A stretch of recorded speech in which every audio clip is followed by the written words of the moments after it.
반갑습니다. 오늘 오후에 꺼지지 않는 불길 공부하는 시간입니다. 공부하기 전에 오늘 기도는 이양민 집사님이죠? 원 집사님.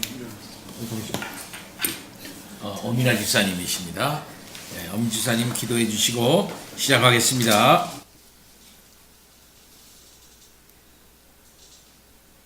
하나님 아버지 감사를 드립니다. 오늘도 이렇게 좋은 날을 저희에게 허락하여 주시고 저희들 또 이렇게 예배 후에 또 이렇게 오후 공부로 모이게 하여 주신 감사를 드립니다. 저희의 배움이 늘 하나님 앞에서 더욱더 겸손한 모습으로 하나님의 기뻐하시는 모습으로 나아갈 수 있도록 저희들을 이끌어 주시고 저희들이 이렇게 책을 통하여서 바른 신앙의 모범들을 배워 나갈 때에 저희들의 삶에 변화가 있게 하여 주시고 순간순간 더욱더 하나님의 뜻 가운데 저희들이 나아갈 수 있도록 결단력을 주시고 늘 하나님을 바라보며 믿음 안에서 소망 가운데 나아갈 수 있는 저희가 다 되어질 수 있도록 인도하여 주시기를 원합니다. 하나님 또 이 시간 함께하지 못한 가족들 하나님 늘 어디에 있든지 함께하여 주시고 또한 그들이 하나님 앞에서 더욱더 온전한 모습으로 나아갈 수 있는 가정이 될 수 있도록 인도하여 주시기를 원합니다. 하나님 저희들 이 시간 책을 통하여서 공부하여 나갈 때 깨닫게 하여 주시고 또 인도하시는 목사님 더욱더 함께 하여 주셔서 잘 지혜롭게 저희들 인도해 나가실 수 있도록 함께 하여 주시기를 원하오며 예수님 이름으로 기도드렸습니다. 아멘. 감사합니다. 오늘 마태복음 4장 읽습니다. 마태복음 4장 그때 예수께서 성령에게 이끌려 마귀에게 시험을 받으러 광야로 가사 40일을 밤낮으로 금식하신 후에 줄이신지라. 시험하는 자가 예수께 나와서 이르되 네가 만일 하나님의 아들이여거든 명하여 이 돌들로 떡덩이가 되게 하라. 예수께서 대답하여 이르시되 기록되었으되 사람이 떡으로만 살 것이 아니요 하나님의 입으로부터 나오는 모든 말씀으로 살 것이라 하였느니라 하시니 이에 마귀가 예수를 거룩한 성으로 데려다가 성전 꼭대기에 세우고 이르되 내가 만일 하나님의 아들이여거든 뛰어내리라. 기록되었으되 그가 너를 위하여 그의 사자들을 명하시리니 그들이 손으로 너를 받들어 발이 돌에 부딪히지 않게 하리로다 하였느니라. 예수께서 이르시되 또 기록되었으되 주 너의 하나님을 시험하지 말라 하였느니라 하시니 마귀가 또 그를 데리고 지극히 높은 산으로 가서 천하만국과 그 영광을 보여 이르되 만일 내게 엎드려 경배하면 이 모든 것을 내게 주리라. 이에 예수께서 말씀하시되 사탄아 물러가라. 기록되었으되 주 너의 하나님께 경배하고 다만 그를 섬기라 하였느니라. 이에 마귀는 예수를 떠나고 천사들이 나와서 수종되니라. 예수께서 요한이 잡혔음을 들으시고 갈릴리로 물러가셨다가 나사렛을 떠나 스불론과 납달리 지경 해변에 있는 가버나움에 가서 사시니 이는 선지자 이사야를 통하여 하신 말씀을 이루려 하심이라. 일렀으되 스불론 땅과 납달리 땅과 요단강 저편 해변길과 이방의 갈릴리여 흑암에 앉은 백성이 큰 빛을 보았고 사망의 땅과 그늘에 앉은 자들에게 빛이 비추었도다 하였느니라. 이때부터 예수께서 비로소 전파하여 이르시되 회개하라 천국이 가까이 왔느니라 하시더라. 갈릴리 해변에 다니시다가 두 형제 곧 베드로라 하는 시몬과 그의 형제 안드레가 바다에 금을 던지는 것을 보시니 그들은 어부라. 말씀하시되 나를 따라오라. 내가 너희를 사람을 낚는 어부가 되게 하리라 하시니 그들이 곧 그물을 버려두고 예수를 따르니라. 거기서 더 가시다가 다른 두 형제 곧 세베대의 아들 야고보와 그의 형제 요한이 그의 아버지 세베다와 함께 배에서 그물 깁는 것을 보시고 부르시니 그들이 곧 배와 아버지를 버려두고 예수를 따르니라. 예수께서 온 갈릴리에 두루 다니사 그들의 회당에서 가르치시며 천국 복음을 전파하시며 백성 중에 모든 병과 모든 약한 것을 고치시니 그의 소문이 온 수리아에 퍼진지라. 사람들이 모든 앓는 자 곧 각종 병에 걸려서 고통당하는 자, 귀신 들린 자, 간실하는 자, 중풍병자들을 데려오니 그들을 고치시더라. 갈릴리와 데가볼리와 예루살렘과 유대와 요단강 건너편에서 수많은 무리가 따르니라. 아멘. 네, 오늘 페이지 202페이지입니다. 잉글랜드의 요시아 왕 조금 읽고 교대에서 읽도록 하겠습니다. 헨리는 에드워드 왕자와 엘리자베스 공주의 교육을 캐서린 파와 걸출한 교사들에게 맡겼다. 이는 조금 현명하지 못한 일이었다. 우연한 일이지만 교사로 뽑힌 이들은 개신교 성향이 제법 강한 자들이었고 이 사실은 얼마든지 발견할 수 있었기 때문이다. 아무튼 최고의 교사들에게 배운 왕자와 공주는 자라서 그들 자신도 굳건한 개신교 신자가 되었다. 그리하여 1547년에 헨리가 죽고 그의 아들이 에드워드 6세가 되자 에드워드 6세 1547년에서 1553년까지 다스렸습니다. 잉글랜드는 비로소 진짜 종교개혁을 맞이할 준비가 되어 있었다. 크랜머는 가슴이 벅차올랐다. 드디어 그는 아내를 그동안 숨겨왔던 상자에서 꺼내질 수 있게 되었고 순수한 개신교 신앙을 장악하는 일을 시작할 수 있게 되었다. 에드워드는 왕이 되었을 때 겨우 9살이었다. 이 때문에 그의 외숙인 서머셋 공작 에드워드 시모어 1500년에서 1552년간 사는 사람입니다.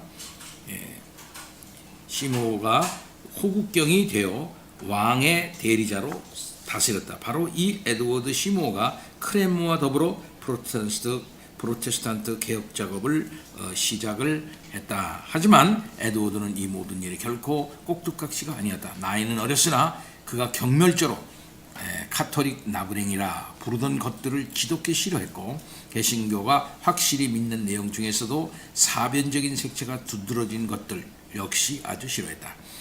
처음 2해 동안 시모와 크랜머는 매끄럽게 일을 처리하여 사람들을 불필요하게 자극하지 않고 잉글랜드를 천천히 개신교에 적응시켜갔다. 그럼에도 많은 것이 바뀌었다. 헨리가 개신교의 믿음과 관습을 막으려고 제정한 법률들이 뒤집혀져 성직자들이 혼인할 수 있게 되었고 사람들은 성찬 때 빵과 포도주를 모두 받을 수 있게 되었다. 소예배당도 사람들이 예수 그리스도의 죽음을 통해 얻은 것들의 참되고 완전한 구원을 믿지 못하게 하는 연옥 개념에 근거한 것이라 하여 철폐되었다. 성인상을 교회에서 없애라는 명령이 떨어졌고 미사 때 그리스도를 다시 희생제물로 바치는 데 쓰인 곳인 제단을 가족들이 모여 식사하는 곳 탁자로 바꾸라는 명령이 떨어졌다. 모든 교회 예배에서 예배 언어를 영어를 사용하고 그 내용은 개신교를 따라가게 하고자 영어로 쓴 기도문인 성공의 기도서, 보통 공동 기도문, common prayer, 공동 기도문을 번역하나 공동 기도문서라고 번역하나 성공에서 사용하는 정식 명칭은 성공의 기도서다. 성공의 감사 성찬예와 성사 집행에 사용되는 예식문으로 1549년 성령 강림 주일에 처음 등장했으며 토마스 크랜머가 작성했다. 이거 지금도 쓰고 있어요. 이거요. 네.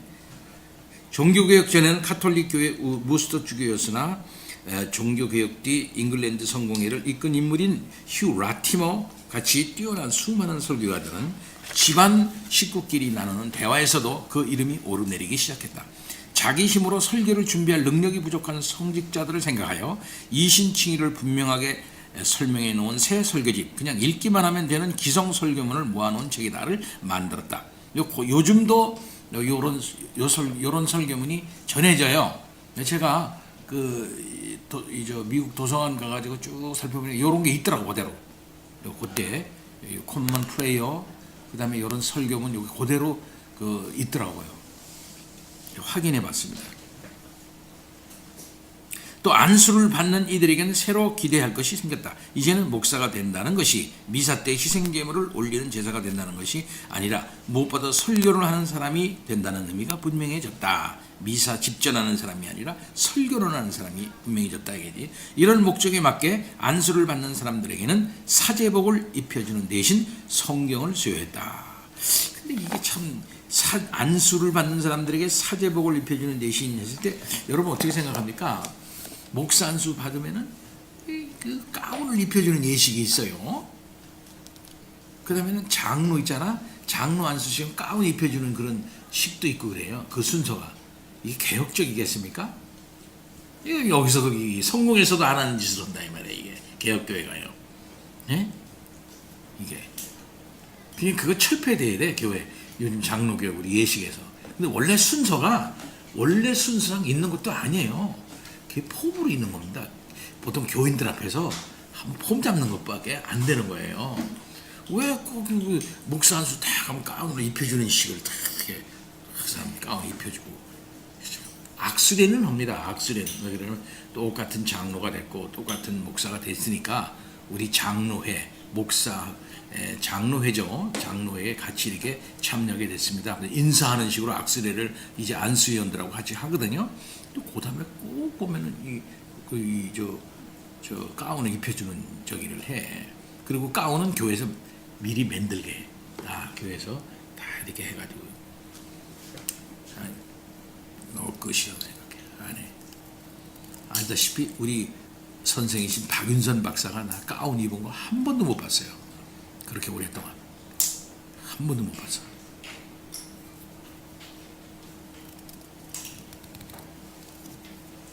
자, 이학민 지사님 그 다음에 읽어주세요. 그러나 어떤 이들은 이런 조치들이 도를 넘어도 한참 넘었다고 생각했다. 급기야 1549년에는 잉글랜드 서남부에서 대중 봉기가 있었다. 영어로 된 기도서에 반대하는 것이 봉기의 주 원인이었다는데 크랜머는 이 봉기를 보고 낙심했다. 반란을 일으킨 자들이 정작 라틴어도 이해하지 못하면서 라틴어로 올리는 예배를 열렬히 원했기 때문이다. 어떻게 생각해? 어떻게 생각해? 영어로 알아듣기 쉽게 해주면 되겠다는데 그렇다고 라틴어로 해달라 그러는데 라틴어 알아듣지도 못하면서 영어 하지 말고 라틴어 써달라 그러는 거야. 그게 뭘 말하는 걸까요? 미신이죠. 여러 개 미신이지 뭐. 계속. 그러나 바로 그 해에 존 더들리가 에드워드 시모의 자리를 넘겨받았다. 존은 개혁의 가속 페달을 더 강하게 밟기 시작했다. 이와 동시에 잉글랜드는 승승장구하는 신선 로마 황제 군대를 피해 유럽 대륙을 떠난 개혁자들에게 피난처가 되었다. 스트라스부르의 마르틴 부처는 마침 케임브리지 대학교 신학부 hum정 교수가 되어 크랜머가 기도서를 쓰는 일을 도왔다. 피터 마터 버미걸리 유명한 사람이에요.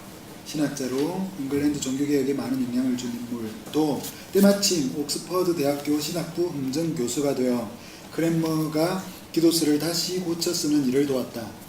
크랜머가 쓴 두 기도서는 잉글랜드 종교개혁의 흐름을 들여다볼 수 있는 좋은 창이다. 1549년 기도서는 일부러 임시 방편으로 썼을 것이다. 일반인도 쉽게 소화할 수 있는 종교개혁 신학을 담은 이 기도서는 위장이 장차 다가올 단단한 고기를 받아들일 수 있게 준비시킬 목적으로 쓴 것이었다. 어쨌든 이 기도서는 화채슬과 미사 때 올리는 희생 제사를 다룬 내용은 없었지만 기도서가 영어로 되어 있다는 점만 제외하면 가톨릭 신자들이 듣기에 그리 거슬리는 내용은 없었다. 빵을 받는 이들은 이런 말을 듣곤 했다.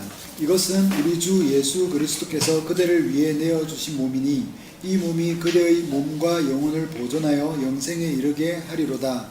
이 말은 철저히 루트파를 따른 것이었으나 가톨릭 신자들도 양심의 거리낌 없이 행복하게 빵을 먹을 수 있었다. 하지만 대륙에서 잉글랜드로 피신한 신학자 중에는 루트파가 전혀 없었다. 오늘날에도 잉글랜드 개신교에서는 여전히 루트파 냄새가 거의 풍기지 않는다는 것을 느낄 수 있다. 잉글랜드 개신교에서는 늘 스빙글리파와 칼뱅파의 분위기가 훨씬 더 강했다. 더군다나 버미글리와 다른 이들이 잉글랜드에 왔을 때 이들은 1549년에 기도서에 담긴 루터주의를 증오하면서 이 기도서를 스위스 느낌이 더 많이 나는 기도서로 만들고 싶어 했다. 어쨌든 그랜머가 그런 기도서를 만들 계획을 했는지 아니면 그랜머 자신의 신학이 바뀌었는지는 모르겠으나 1552년 기도서는 빵을 줄 때 하는 말을 이렇게 바꿔놓았다. 그리스도가 그대를 위해 돌아가셨음을 기억하며 이것을 받아먹고 즈빙글리파가 하는 말처럼 들린다. 믿음으로 감사하면서 그대의 마음으로 그분을 먹으라. 칼뱅파가 하는 말처럼 들린다. 어떤 가톨릭 신자도 이 기도서를 달가워할 수가 없었다. 잉글랜드 종교개혁은 그렇게 계속 이어졌다. 그러다 1553년에 에드워드가 15세의 나이로 숨을 거두었다. 이 일로 말미암아 개신교 국가를 추구하던 개혁이라는 폭주 기관차도 급점거하게 된다.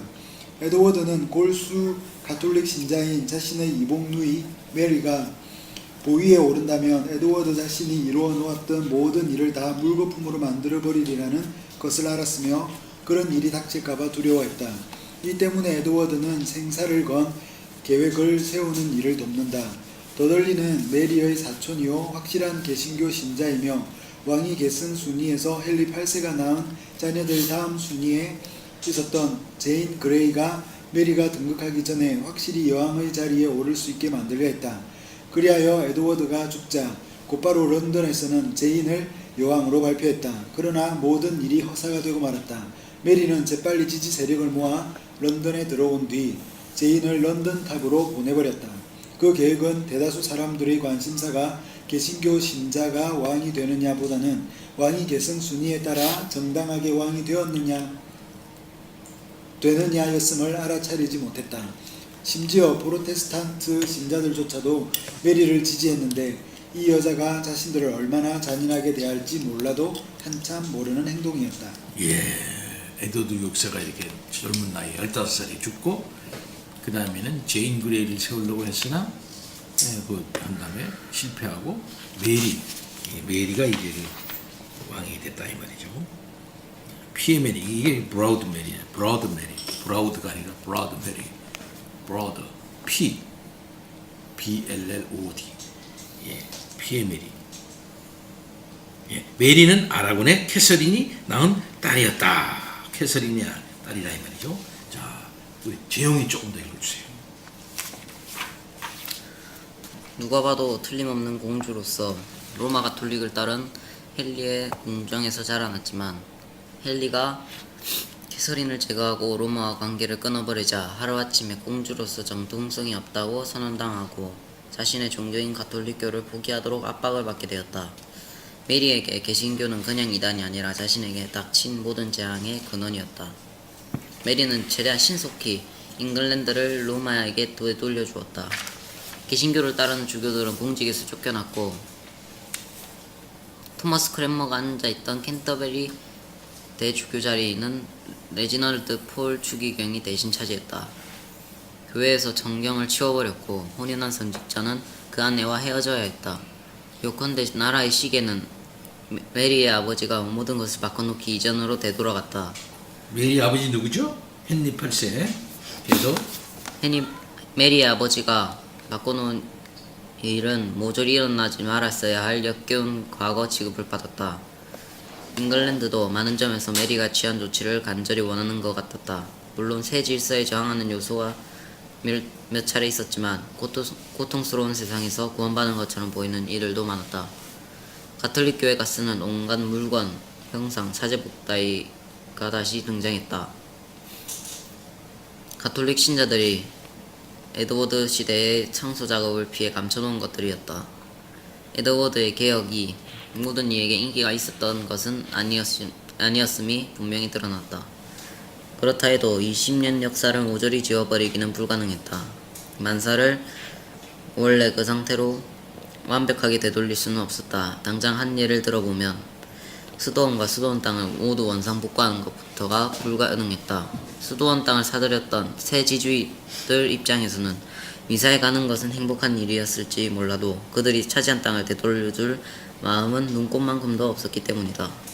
그리고 성경을 읽거나 영어로 하는 설교를 들을 사람이 전혀 없는 것처럼 행동하기에는 그야말로 늦어도 너무 늦어버렸다. 사람들은 이미 정통적 가르침에 의문을 품기 시작했다. 설령 자신이 개신교 신자라고 확신하지 못하는 사람들조차도 해봤자 소용없을 순례와 관행의 동료를 쓰려 하지 않았다. 그러한 의심들이 성경을 읽는 데서 나온 것은 아니었지만 복순례에 있던 십자가 위에 예수상이 조롱을 당하는 꼴을 보고도 그런 형상을 공경하기는 어려웠다. 메리의 가장 큰 고민은 그녀에게 후계자가 없으면 이 모든 일이 다 헛일이 되리라는 것이었다. 메리에겐 아기가 필요했다. 그녀는 남편이 필요했다. 그럼 누가 남편이 될 수 있을까? 그녀는 미래의 에스파냐 왕 펠리페 2세, 우리말로 신중한 왕 펠리페 2세라고 부른다. 신성 로마 제국 황제 카를 5세 아들이었으며 1554년에 10살 연상인 메리와 혼인하여 잠시 잉글랜드까지 다스렸다. 된 인물을 골랐다. 이것은 사실 현명한 선택이 아니었다. 펠리페는 개신교의 철천지 원수였다. 백성들은 메리가 가톨릭을 내세워 자행하는 탄압 조치는 자꾸 받아들이려 했지만 에스파냐에서 들려오는 섬뜩한 종교재판 이야기를 듣고 대단히 큰 걱정을 하게 되었다. 급기야 사람들이 가장 두려워하던 일들이 현실로 나타났다. 많은 개신교 신자는 폭풍이 몰아치는 것을 보고 칼뱅이 있는 제네바 같은 해외에서 비신처를 찾았다.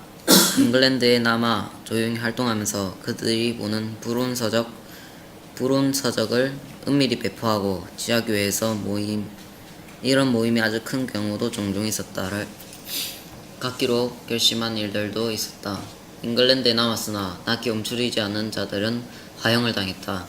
메리의 통치는 에드워드의 치세가 보여주었던 관용과 철두철미하게 정반대의 길로 나아갔으며 약 300명이나 되는 개신교 신자들이 신앙 때문에 불에 타 죽었다. 이 숫자에는 끔찍하기 이를 데 없었던 16세기 감옥에서 숨진 다른 많은 이들은 포함되어 있지 않다. 아우슈비츠를 겪은 이후인 지금 생각하면 몇백 명이 죽은 것은 죽은 것도 아니라고 생각할지 모르나 당시에는 그야말로 무시무시한 대학살이었다.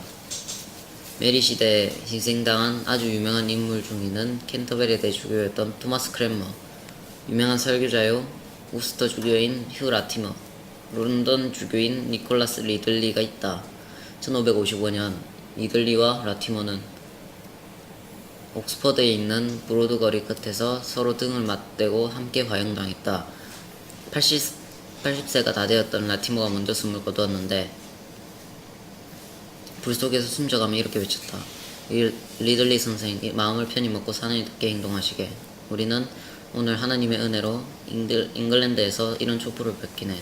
나는 누구도 이 촛불을 끄지 못하리라고 믿네. 불행하게도 리들리 주위에는 나무가 제대로 쌓이지 않아 그는 죽어가면서 그 심한 고통을 겪었다. 다리가 먼저 불타 떨어져 나간 뒤에야 나머지 부분에 불이 붙었던 것이다. 그 참혹한 모습은 분명 수많은 사람들의 마음을 움직여 눈물을 흘리게 만들었다. 5달 뒤 토마스 크랜머가 같은 곳에서 불에 타 죽었다. 오랜 세월 대주교를 지냈고 잉글랜드 종교개혁에 아주 많은 토대를 세웠던 그는 이미 나이 70이 다 되었던 탓에 똑똑한 구금을 이기지 못하고 그가 믿는 개신교를 포기했다.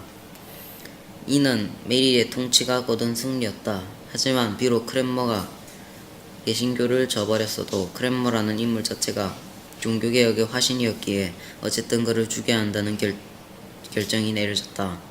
이 결정은 메리가 거둔 승리를 허사로 만드는 차원을 넘어 더 많은 부작용을 낳고 만다. 저영일이 이르자 크랜머가 자신이 개신교 신앙을 철회한다는 글을 낭독하길 거부한 것이다. 대신 그는 비록 비겁하게 자신이 믿는 원리들을 저버렸었지만 자신은 분명 프로테스탄트라고 담대하게 선언했다. 마침내 그는 이렇게 선언했다. 내 손이 죄를 지어 내 마음을 거스르는 글을 썼으니 내 손이 먼저 그에 따라 벌을 받게 하리라. 그는 자신이 한 말을 지켰다. 불이 타오르자 크랜머는 개신교 신앙을 철회한다고 서명했던 손이 먼저 불에 따도록 내밀었다. 한때 잠시 개신교 신앙을 부인했지만 크랜머는 이렇게 사람들에게 감동을 안겨주며 대담하고 용감하게 불에 타 죽었다. 이리하여 그는 불에 타 죽은 첫 개신교도 캔터베리 대주교가 되었다. 크랜머. 참 슬픈 얘기죠. 이런 얘기들. 그런 위대한 사람들을 이렇게 불을 태워서 죽이니 참.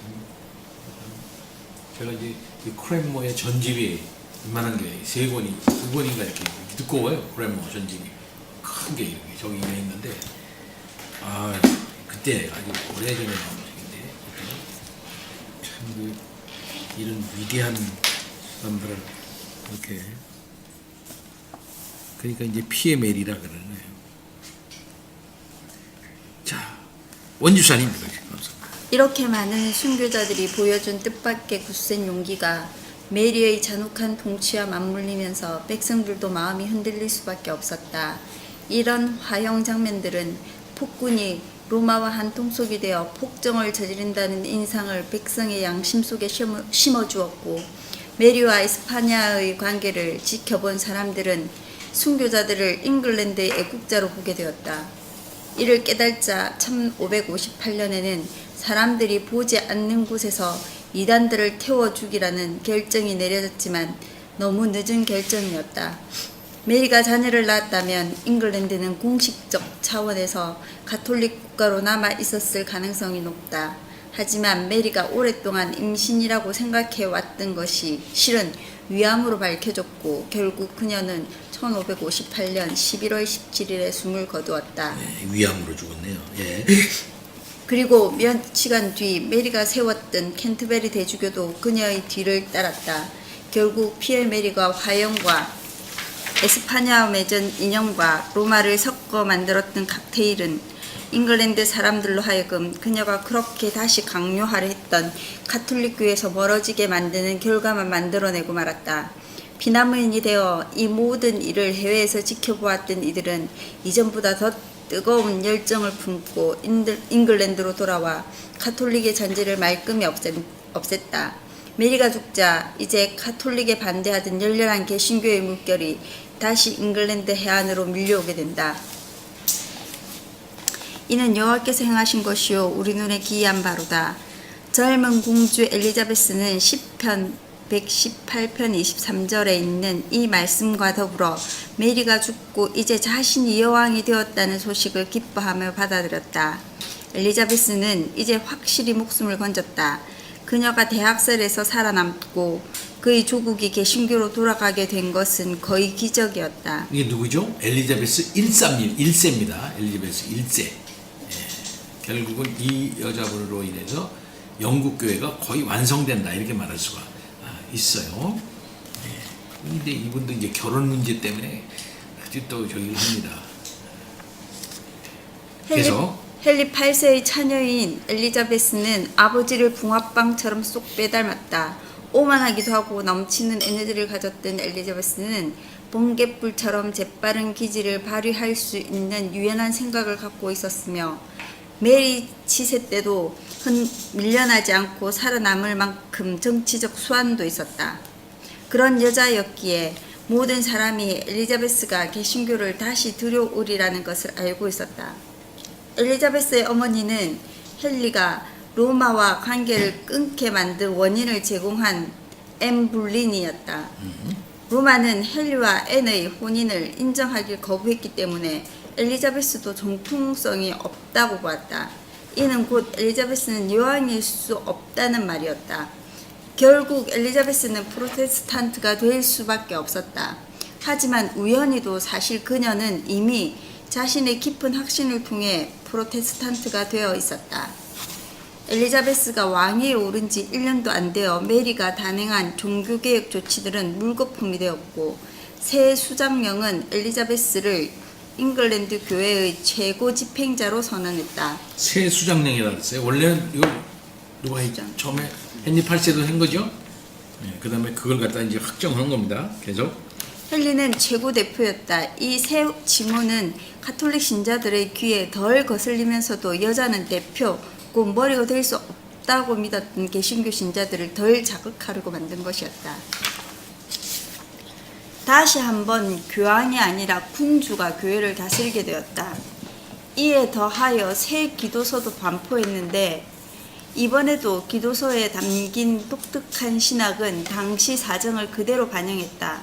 대체로 보아 1559년 기도서는 크랜머가 두 번째로 만들었던 1552년 기도서와 아주 비슷했으며 다만 그 오조만을 조금 부드럽게 다듬었다.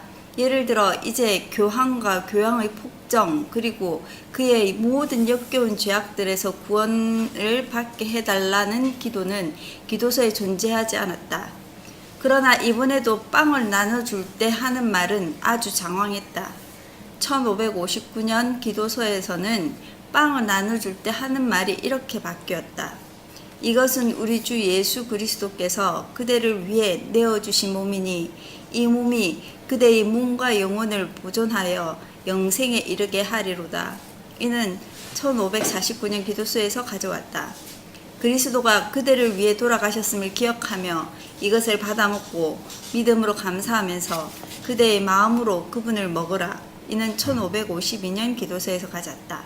다시 말해 새 기도서는 루트파와 스위스 개신교를 절충한 것이었다. 바로 이런 식의 개신교가 엘리자베스가 입법을 통해 만들어내려 했던 개신교였다. 그 개신교는 누가 봐도 틀림없는 개신교였다. 절충이라는 말을 썼지만 이것은 곧 개신교의 가톨릭 요소 절반이 들어 있었다는 뜻은 아니다. 그러나 그 개신교는 이런 개신교 브랜드에 속하지 않았고 저런 개신교 브랜드에도 속하지 않았다. 헨리가 아주 잉글랜드다운 로마와 다른 가톨릭을 세웠다면 엘리자베스는 아주 잉글랜드다운 특히 루트파나 칼뱅파와 다른 개신교를 세웠다. 그러니까 헨리가 세운 것보다도 다른 그런 점에서는 루터와 칼빈파도 아닌 그런 개신교를 이제 엘리자베스가 세웠다 이 말이죠. 계속 잉글랜드는 엘리자베스 치세기에 통일된 개신교 국가가 되었다. 그것은 곧 모든 사람이 교회에 가야 한다는 말이었다. 교회에서는 모든 사람이 똑같이 특별할 게 없는 개신교를 만나곤 했다. 모든 사람이 이런 개신교에 동의할 필요는 없었다. 이를테면 가톨릭 신자들은 성찬에 참여하지 않아도 되었다. 자신이 원하는 종교가 따로 있으면 혼자서 몰래 믿을 수 있었다. 다만 모든 이가 교회가 하라는 대로 따라야 했고 함께 교회에 가야 했다. 그렇지 않을 때는 교회에 가지 않을 때마다 매번 아주 큰 벌금을 물어야 했다. 엘리자베스와 같은 시대를 살았던 한 사람이 말했듯이 엘리자베스는 남자들의 영혼을 들여다볼 수 있는 유리창을 만드는 일에는 관심이 없고 오로지 나라를 자신과 자신이 믿는 신앙 아래 통일하는 일에만 관심이 있었다. 그렇다고 엘리자베스를 신학에는 도통 관심이 없고 그저 책략에나 능한 정치인쯤으로 생각한다면 오판일 것이다. 엘리자베스 자신은 확신에 찬 프로테스탄트였다. 매일 그리스어 신약 성경을 읽었고 꾸준히 영어 성경을 읽었으며 영어로 기도했다. 엘리자베스가 막 여왕이 되었을 때 한 주교가 여왕의 개인 예배당에서 빵을 들어 올리는 실수를 저질렀다. 가톨릭 스타일을 따라 그 빵에게 예배하게 하려는 행위를 한 것이다. 미사하려고 그러는 거죠. 이렇게 드는 거. 무슨 주님의 몸이요라고 이렇게 하려고 그랬던 그걸 본 거예요. 엘리자베스는 자리를 박차고 나간 뒤 자신의 대관식 때는 그런 일이 다시 일어나지 않도록 명령했다. 여왕은 자신이 등극한 뒤 첫 의회가 열리자 개신교 신자가 설교하게 하라는 명을 내렸으며 해외 개신교 신자들을 몰래 가톨릭 국가와 전쟁을 일어날까 두려워했기 때문에 도왔다. 누굴 무서워한 거죠? 어느 나라? 스페인을 무서워한 거예요. 이때 계속 여왕의 신앙을 알았던 개혁자들은 이런 온건한 개신교가 확고한 규범으로 등장하기 시작하자 서로 의미심장한 눈짓을 주고받으며 행복해했다.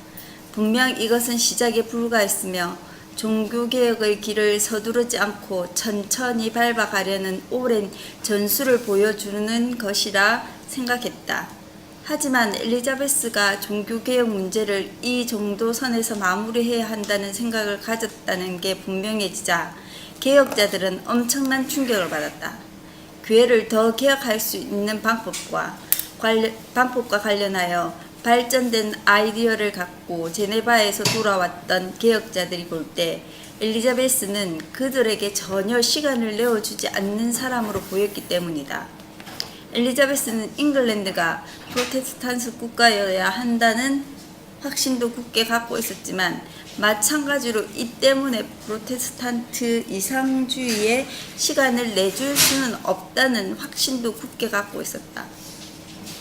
여왕은 두려웠다. 잉글랜드가 너무 극단으로 나아가면 유럽 대륙에 있는 반개신교 세력의 뜨거운 분노가 비등점을 넘어 폭발하고 말 것이며 그럴 경우에는 그가 다스리는 나라의 안전이 위협받을 수 있었기 때문이다. 에스파냐나 프랑스가 침공할 수도 있었다. 당분간 모든 이가 지켜보며 기다렸다. 엘리자베스도 결국은 여자였다. 그가 혼인하면 상황이 달라질 수도 있었다. 설령 혼인하지 않더라도 후계자가 없으니 역시 상황은 달라질 것이다. 그러나 10년이 지난 후 여왕이 혼인하지 않으리라는 것이 분명해졌다. 여왕은 혼인하지 않겠다는 뜻을 바꾸려 하지 않았다.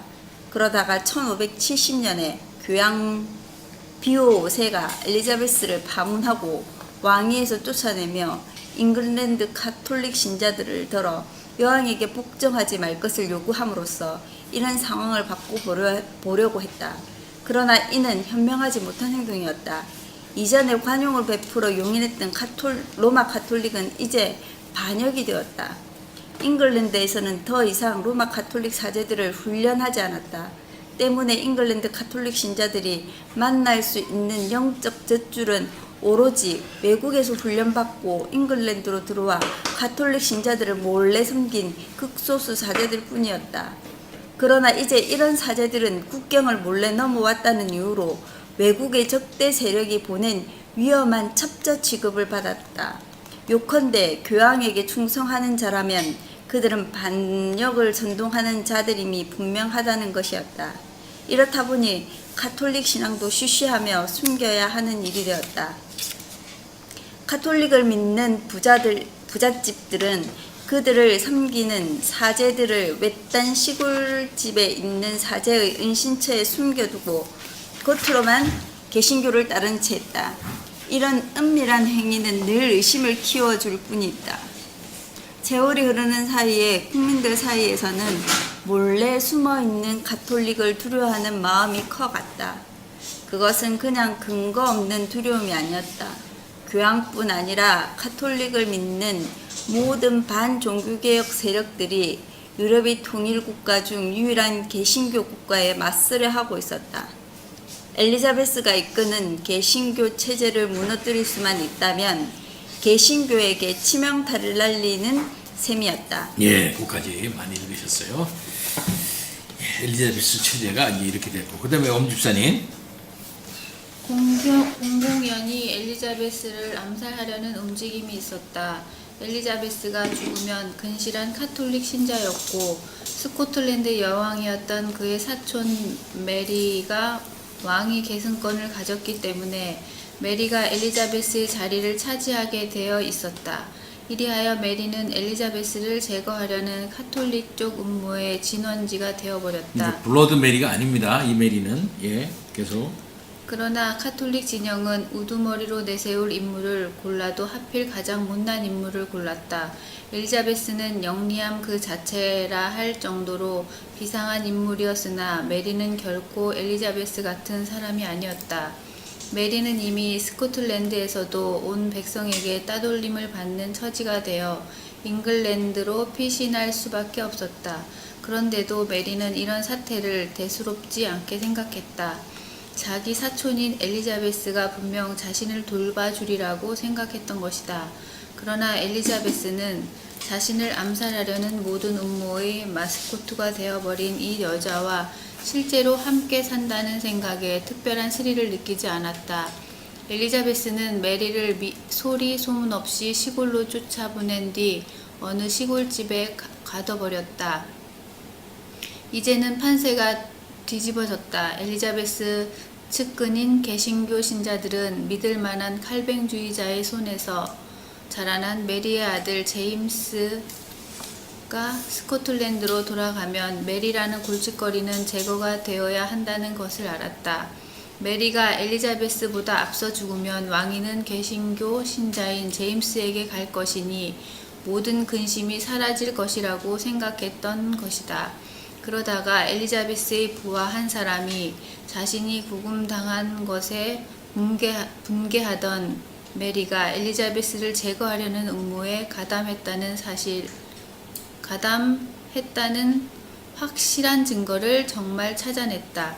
그로써 계임은 끝났고 메리는 1587년에 처형당했다. 여왕이 이끄는 개신교의 미래는 탄탄대로였다. 하지만 잉글랜드라는 나라는 그렇지 못했다. 그 다음 해 피 메리의 전 남편이었던 에스파냐 왕 펠리페 2세가 대규모의 병력을 이끌고 잉글랜드를 침공하려 했기 때문이다. 교황 식스토 5세는 이 침공을 반기며 십자군 원정이라고 축복했다. 아직 통일을 이루지 못했던 잉글랜드는 잉글랜드 해협을 건너온 펠리페 2세의 엄청난 무적 함대 덕분에 온 나라가 하나가 되었다. 사나운 폭풍이 잉글랜드를 돕는 바람에 무적 함대는 패하고 말았다. 잉글랜드에 사는 모든 사람은 하나님이 당신의 참된 백성 프로테스탄트를 구하시고 악한 자들 카톨릭을 심판하셨음을 분명히 깨달았다. 승리를 기념하는 메달을 만들었고 그 메달에는 출애굽기 15장 10절을 되울려주는 말로 이스라엘이 이집트 군대에게서 벗어나 구원을 받은 이를 떠올려주는 글을 새겨 넣었다. 하나님이 바람을 일으키시니 그들이 흩어졌도다. 분명 하나님은 엘리자베스가 이끄는 개신교의 미소를 보내셨다. 엘리자베스도 그런 생각을 했는데 그것은 곧 엘리자베스가 더 이상 개혁을 진행하지 않아도 된다는 게 하나님의 뜻이라는 것을 의미했다. 엘리자베스의 백성 중에도 그리 생각하는 이들이 있었다. 엘리자베스 치세가 막을 내릴 즈음인 1603년에는 잉글랜드 사람은 곧 개신교 신자라는 말에 아무도 토를 달지 않았다. 카톨릭 신자라는 것은 외세가 부추기는 반역의 도구라는 말이었다. 동정녀 마리아 숭배는 처녀 왕인 엘리자베스 숭배로 바뀌었다. 그야말로 상전벽해였다. 1560년으로 거슬러 올라가 보면 그 해에 칼뱅파는 설명하는 주가 가득한 제네바 성경을 만들었다. 제네바 성경 지난번에 보여준 성경이요. 그거요. 예. 이를테면 당시 이 성경을 읽는 사람이 적그리스도와 같이 어려운 말을 만나면 이 말에 붙은 주는 이런 설명을 제시했었다. 이는 곧 온몸이 그의 더러운 피조물들로 가득한 교황을 말한다. 그때만 해도 이런 견해는 강경파만이 지지했다. 그러나 엘리자베스 치세가 막을 내릴 즈음에는 누구에게도 물어도 적그리스도는 교황이었다. 무엇보다 엘리자베스의 긴 통치 기간은 결국 카톨릭교에 맞서 지구전을 펼친 시기였다. 처음에 엘리자베스가 왕위에 오를 때만 해도 이런 지구전을 예상한 이는 아무도 없었다. 그러나 세월이 흐르면서 카톨릭 관습은 말 그대로 퇴물이 되었고 옛 방식을 따라 훈련받았던 카톨릭 사제들도 세상을 떠났다. 대신 모든 이가 매주 크랜모가 만든 전례와 설교를 누리게 되었다. 머지않아 개신교 신앙만이 목사가 다가갈 수 있는 유일한 시행학이 되었고 영어 성경이 사람들이 아는 유일한 성경이 되었다. 심지어 시골 중에 시골 벽촌에도 성경을 가진 이들과 성경을 아는 이들이 서서히 생겨났다. 엘리자베스가 오랜 세월 왕위에 있어준 덕분에 잉글랜드는 확실한 프로테스탄트 국가가 되었다.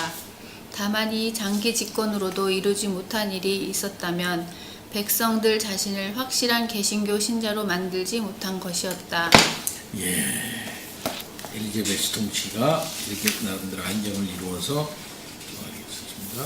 북경 북쪽 스코틀랜드 종교개혁도 우리 눈에 익숙한 궤도를 따라 시작되었지만 벌어지는 상황은 다른 것과 늘 달랐다. 사람들이 루터파가 쓴 문헌을 잉글랜드에 몰려들어와 케임브리지에서 토론하는 바로 그 시절에 스코틀랜드도 루터파 문헌의 침입을 받았고 세인트 앤드루스에서는 열렬한 독자들이 생겨났다. 잉글랜드와 마찬가지로 스코틀랜드에서도 개신교 신앙으로 회심한 몇몇 사람들이 새 교리를 설교하기 시작했다. 하지만 이런 일에도 아무 변화가 없었던 상황은 1528년에 세인트 앤드루스에서 설교자 중 한 사람인 패트릭 해밀턴이라는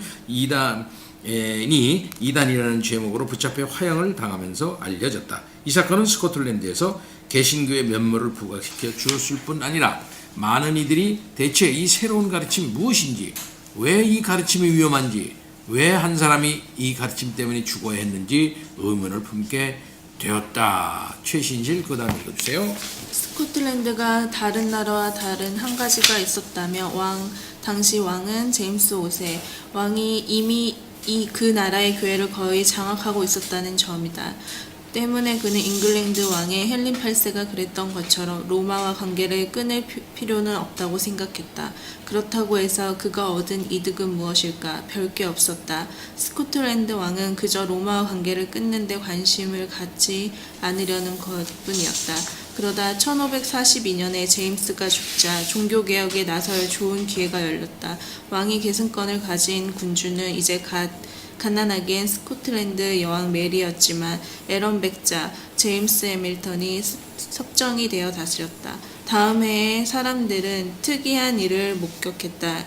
에런의 경건한 변덕이었다. 에런은 카톨릭교와 개신교 사이를 왔다 갔다 하면서 한 해는 카톨릭 신자가 되었다가 그 다음 해에는 개신교 신자가 되는 비범한 능력을 갖고 있었는데 1543년에는 개신교 신자였다. 덕분에 그 해는 개신교를 지지하는 입법이 이루어졌다. 현지어를 번역한 성경이 허가를 받았고 팔기도 잘 팔렸다. 개신교 설교자들을 세웠다. 심지어 로마 카톨릭을 이끌던 세인트 앤드루스의 추기경 데이비드 비턴이 체포당하는 일까지 있었다. 그러다가 비턴이 반격에 나서고 한 해가 지나자 이번에 에런은 다시 카톨릭 신자가 되기로 결심했다. 현지어로 옮긴 성경을 읽는 것을 불법이라 선언하고 과거의 황금기는 물러갔다는 것을 모든 이에게 분명히 보여주고자 개신교 설교자들의 지도자라 할 조지 위샤트를 체포하여 재판한 뒤 이단이라며 불에 태워 죽였다. 하지만 스코틀랜드 개신교 신자들은 그런 대우를 받는다고 엎드려 굴복할 사람들이 아니었다. 변정한 작은 무리가 세인트 앤드루스 성을 급습하여 비턴을 죽이고 시신을 창밖으로 던져버린 뒤 그 성까지 점령했다. 그 다음 해에 이 성은 스코틀랜드 개신교 신자들에게 피난처가 되었고 이 개신교 신자들은 스코틀랜드 통치 세력에게서 지원 요청을 받고 돌아온 프랑스군에 항복할 때까지 이 성을 점령했다. 성을 방어하다 붙잡힌 사람들은 대부분 프랑스 배에서 노를 젓는 노예가 되었고 이들은 사슬에 묶인 채 종이 채찍을 맞으며 노를 저어야 했다. 이런 사람 중에는 예전에 큰 칼을 휘두르며 위샤트를 호위하다가 나중에는 세인트 앤드루스 성을 방어하던 이들에게 설교하는 사람이 된 존 녹스가 있었다. 존 녹스도 이렇게 가서 노를 한동안 졌어요. 존 녹스 발에 착고가 채여가지고 그런 사람. 그의 동료 포로들은 이미 그의 신학을 알고 있었다. 교양을 바벨론 음녀라 부른 그의 첫 설교가 이미 신앙을 분명하게 알려주었기 때문이다. 그리고 이제 이 사람들은 배에서 녹스의 용기를 알게 되었다. 이들은 배 위에서 올리는 미사나 동정녀 마리아상의 경의를 표시하지 않을 경우에는 고문을 받으리라는 위협을 받곤 했다. 하지만 녹스가 이를 모두 거부하자 녹스를 포로로 붙잡은 이들은 녹스의 얼굴에 마리아상을 들이밀며 입을 맞추라고 강요했다. 그러자 녹스는 마리아상을 움켜쥐더니 배 밖으로 던져버렸다. 이런 일이 있은 뒤 그 스코틀랜드 사람들을 포로로 붙잡은 이들은 종교 행위를 강요하기를 멈췄다. 그리고 녹스는 거의 2해에 걸쳐 비참한 삶을 보낸 뒤 풀려났다. 녹스는 잉글랜드에 잠시 머물며 클레머가 그의 종교개혁 작업에 박차를 가하도록 도왔다. 그러나 피에 메리가 왕위에 오르자 잉글랜드를 떠나 제네바로 갔다. 녹스에게 제네바는 낙원이었다. 그는 이 제네바를 사도시대 이후에 존재하는 그리스도의 학교 가운데 가장 완벽한 학교라고 불렀다. 그는 그의 고국 스코틀랜드도 이와 같이 될 수 있으리라는 꿈을 꾸기 시작했다. 녹스는 이후 몇 해에 걸쳐 여러 곳을 여행했다. 심지어 스코틀랜드로 몰래 들어가 잠시 머물면서 점점 늘어나는 스코틀랜드 개신교 신자들에게 따뜻한 환영을 받기도 했다. 이 신자들은 이때부터 녹스를 망명 중인 지도자 정도로 여기기 시작했다.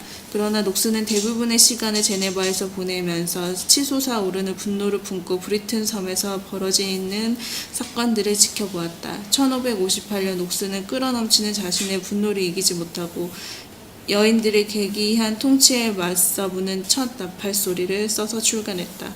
그가 말하는 여인들의 통치는 카톨릭교를 믿는 두 여왕, 곧 스코틀랜드 여왕 메리와 잉글랜드를 다스리는 피에 메리가 다스리는 상황을 가리키는 말이었다. 통치가 남자들의 영역이던 시절에 녹스는 여자들이 통치하고 있다는 기괴한 사실이 브리튼 섬에 온갖 공포를 가져왔다고 생각했다. 이 책은 출간시키기가 아주 좋지 않았다. 책이 나오고 얼마 지나지 않아 피에 메리가 죽었다. 그렇다면 녹스는 당연히 제네바를 떠나 아무 염려 없이 잉글랜드로 돌아갈 수 있어야 했다. 하지만 새 왕인 엘리자베스는 여인들의 기괴한 통치에 맞서보는 첫 나팔 소리를 쓴 사람을 자신이 다스리는 땅에 빌붙이게 할 생각은 전혀 없었다. 이 책이 비록 엘리자베스를 비판하려고 쓴 책은 아니었지만 엘리자베스는 그 모욕을 결코 용서하지 않았으며 이후 제네바에서 나온 것은 무엇이든 늘 깊은 의심을 품고 주시했다. 하지만 마침내 녹스는 다음해인 1959년에 스코틀랜드로 돌아갔다. 그가 돌아가자마자 쏟아낸 화산 같은 설교들은 개신교 신자들의 감정을 타오르게 했다. 그리고 이 설교를 듣고 몇몇 폭동이 일어나기도 했다. 당국은 그를 법의 보호를 받지 못할 자로 선언했지만 개신교를 믿는 귀족들과 백성들로 이루어진 강력한 무리가 금세 녹스를 옹호하고 나서면서 그들이 믿는 개신교를 지킬 준비를 갖추었다. 이와 동시에 스코틀랜드에서도 잉글랜드와 마찬가지로 카톨릭교가 외세와 손을 잡기 시작했다. 스코틀랜드 여왕인 메리 자신만 봐도 머리에서 발끝까지 프랑스 사람이었다. 메리는 프랑스에서 자랐고 그때도 프랑스에서 살고 있었으며 프랑스 남자와 혼인했고 어머니도 프랑스인 기즈의 말이 스코틀랜드의 왕이요 메리 부친이었던 제임스 5세의 두 번째 부인이었다. 프랑스인이었다.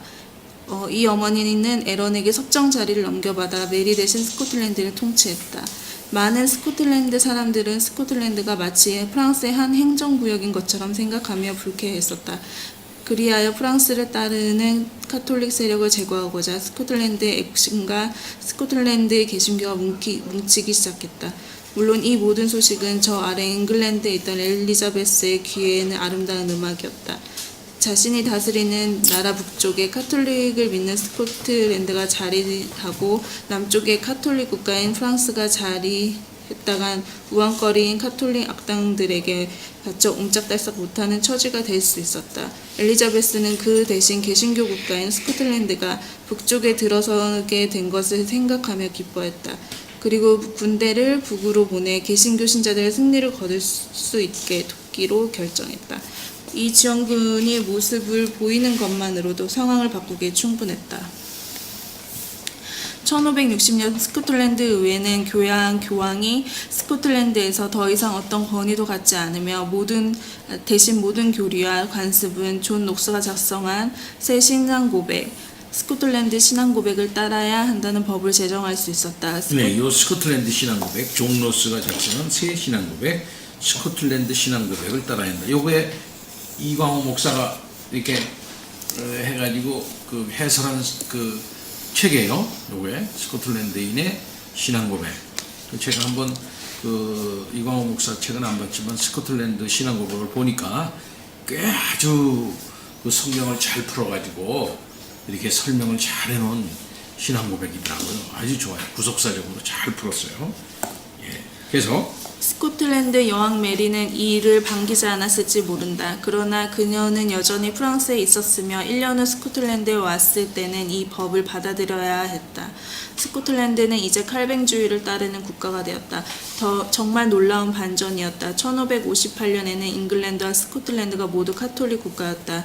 그런데 1560년에는 두 나라가 모두 개신교 국가가 되었다. 물론 스코틀랜드도 잉글랜드처럼 개신교가 대중의 신앙, 개개인의 확신하는 신앙이 되려면 시간이 더 필요했다. 이를테면 1561년 부활절만 봐도 에딘버러에서 칼뱅파가 주장하는 성찬을 받아들일 준비가 된 사람은 전체 인구 중 10분의 1도 되지 않았다. 그렇다고 사람들이 특별히 미사에 애정을 갖고 있었다는 말은 아니다. 다만 사람들이 새 신앙을 이해하려면 시간이 더 필요했다는 것이다. 스코틀랜드 사람들이 개신교 신앙을 그들 마음속에 받아들일 수 있으려면 훈련받은 설교자들과 개신교 전례가 필요했다. 예. 정치와 신학, 잉글랜드와 스코틀랜드의 종교개혁이 가장 두드러지게 보여주는 특징을 든다면 아마도 이들이 서로 아주 다를 뿐 아니라 이 두 개혁과 비텐베르그 주일이 제네바에서 일어난 종교개혁 역시 아주 다르다는 점을 들 수 있을 것이다. 요컨대 신학이 주된 동력이 된 종교개혁과 정치가 주된 동력이 된 종교개혁은 달라도 사뭇 달라 보인다. 잉글랜드의 왕들과 여왕들은 정치가 중심이라고 생각했지만 루터와 쯔빙글리 깔뱅은 생각이 달랐다. 이는 잉글랜드의 종교개혁과 스코틀랜드 종교개혁 사이의 차이에서 똑같이 볼 수 있다. 잉글랜드에서는 위에서 아래로 개혁이 이루어졌고, 잉글랜드 그렇죠? 잉글랜드는 군주가 추진 세력이었다. 그리고 개혁자들은 군주의 이런 개혁 조치를 활용했다. 반면 스코틀랜드의 개혁은 아래에서 위로 이루어졌고 군주의 뜻을 거스려 민중이 개혁을 요구하는 경우가 많았다. 하지만 이런 차이는 오히려 종교개혁의 핵심이 교리 문제였음을 분명히 증명해준다. 종교개혁은 신학이라는 옷을 입힌 정치, 사회개혁, 도덕개혁을 요구하는 것이 아니었다. 오히려 더 깊이 파고 들어가면 무엇보다 더 중요한 관건은 복음이란 무엇인가? 우리는 어떻게 알 수 있는가? 구원이란 무엇이며 우리는 어떻게 구원받을 수 있는가? 하나님의 백성은 누구이며 교회는 무엇인가? 같은 신학 문제들이었다. 말틴 루터와 헨리 8세 사이의 다른 점을 찾아내기가 아주 쉽다는 사실이 이를 극명히 말해준다. 헨리 8세가 그랬듯 종교개혁을 정치 목적으로 이용하는 것도 얼마든지 가능했다. 하지만 종교개혁 자체는 루터가 보여주었듯 어디까지나 신학혁명이었다. 예, 아주 좋은 분석이며 비교입니다. 자, 그 다음에 이제 청교도로 넘어갑니다. 청교도. 청교도는 누굴까요? 청교도는 잉글랜드를 중심으로 한 일종의 사람들인데 국교들도 있고 그러니까 비국교들도 있고요. 그렇습니다.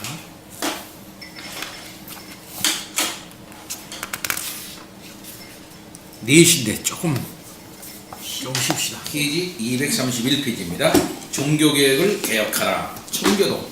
청교도는 어떤 이들이었는가? 청교도. 퓨리탄이라고 해요. 퓨리탄.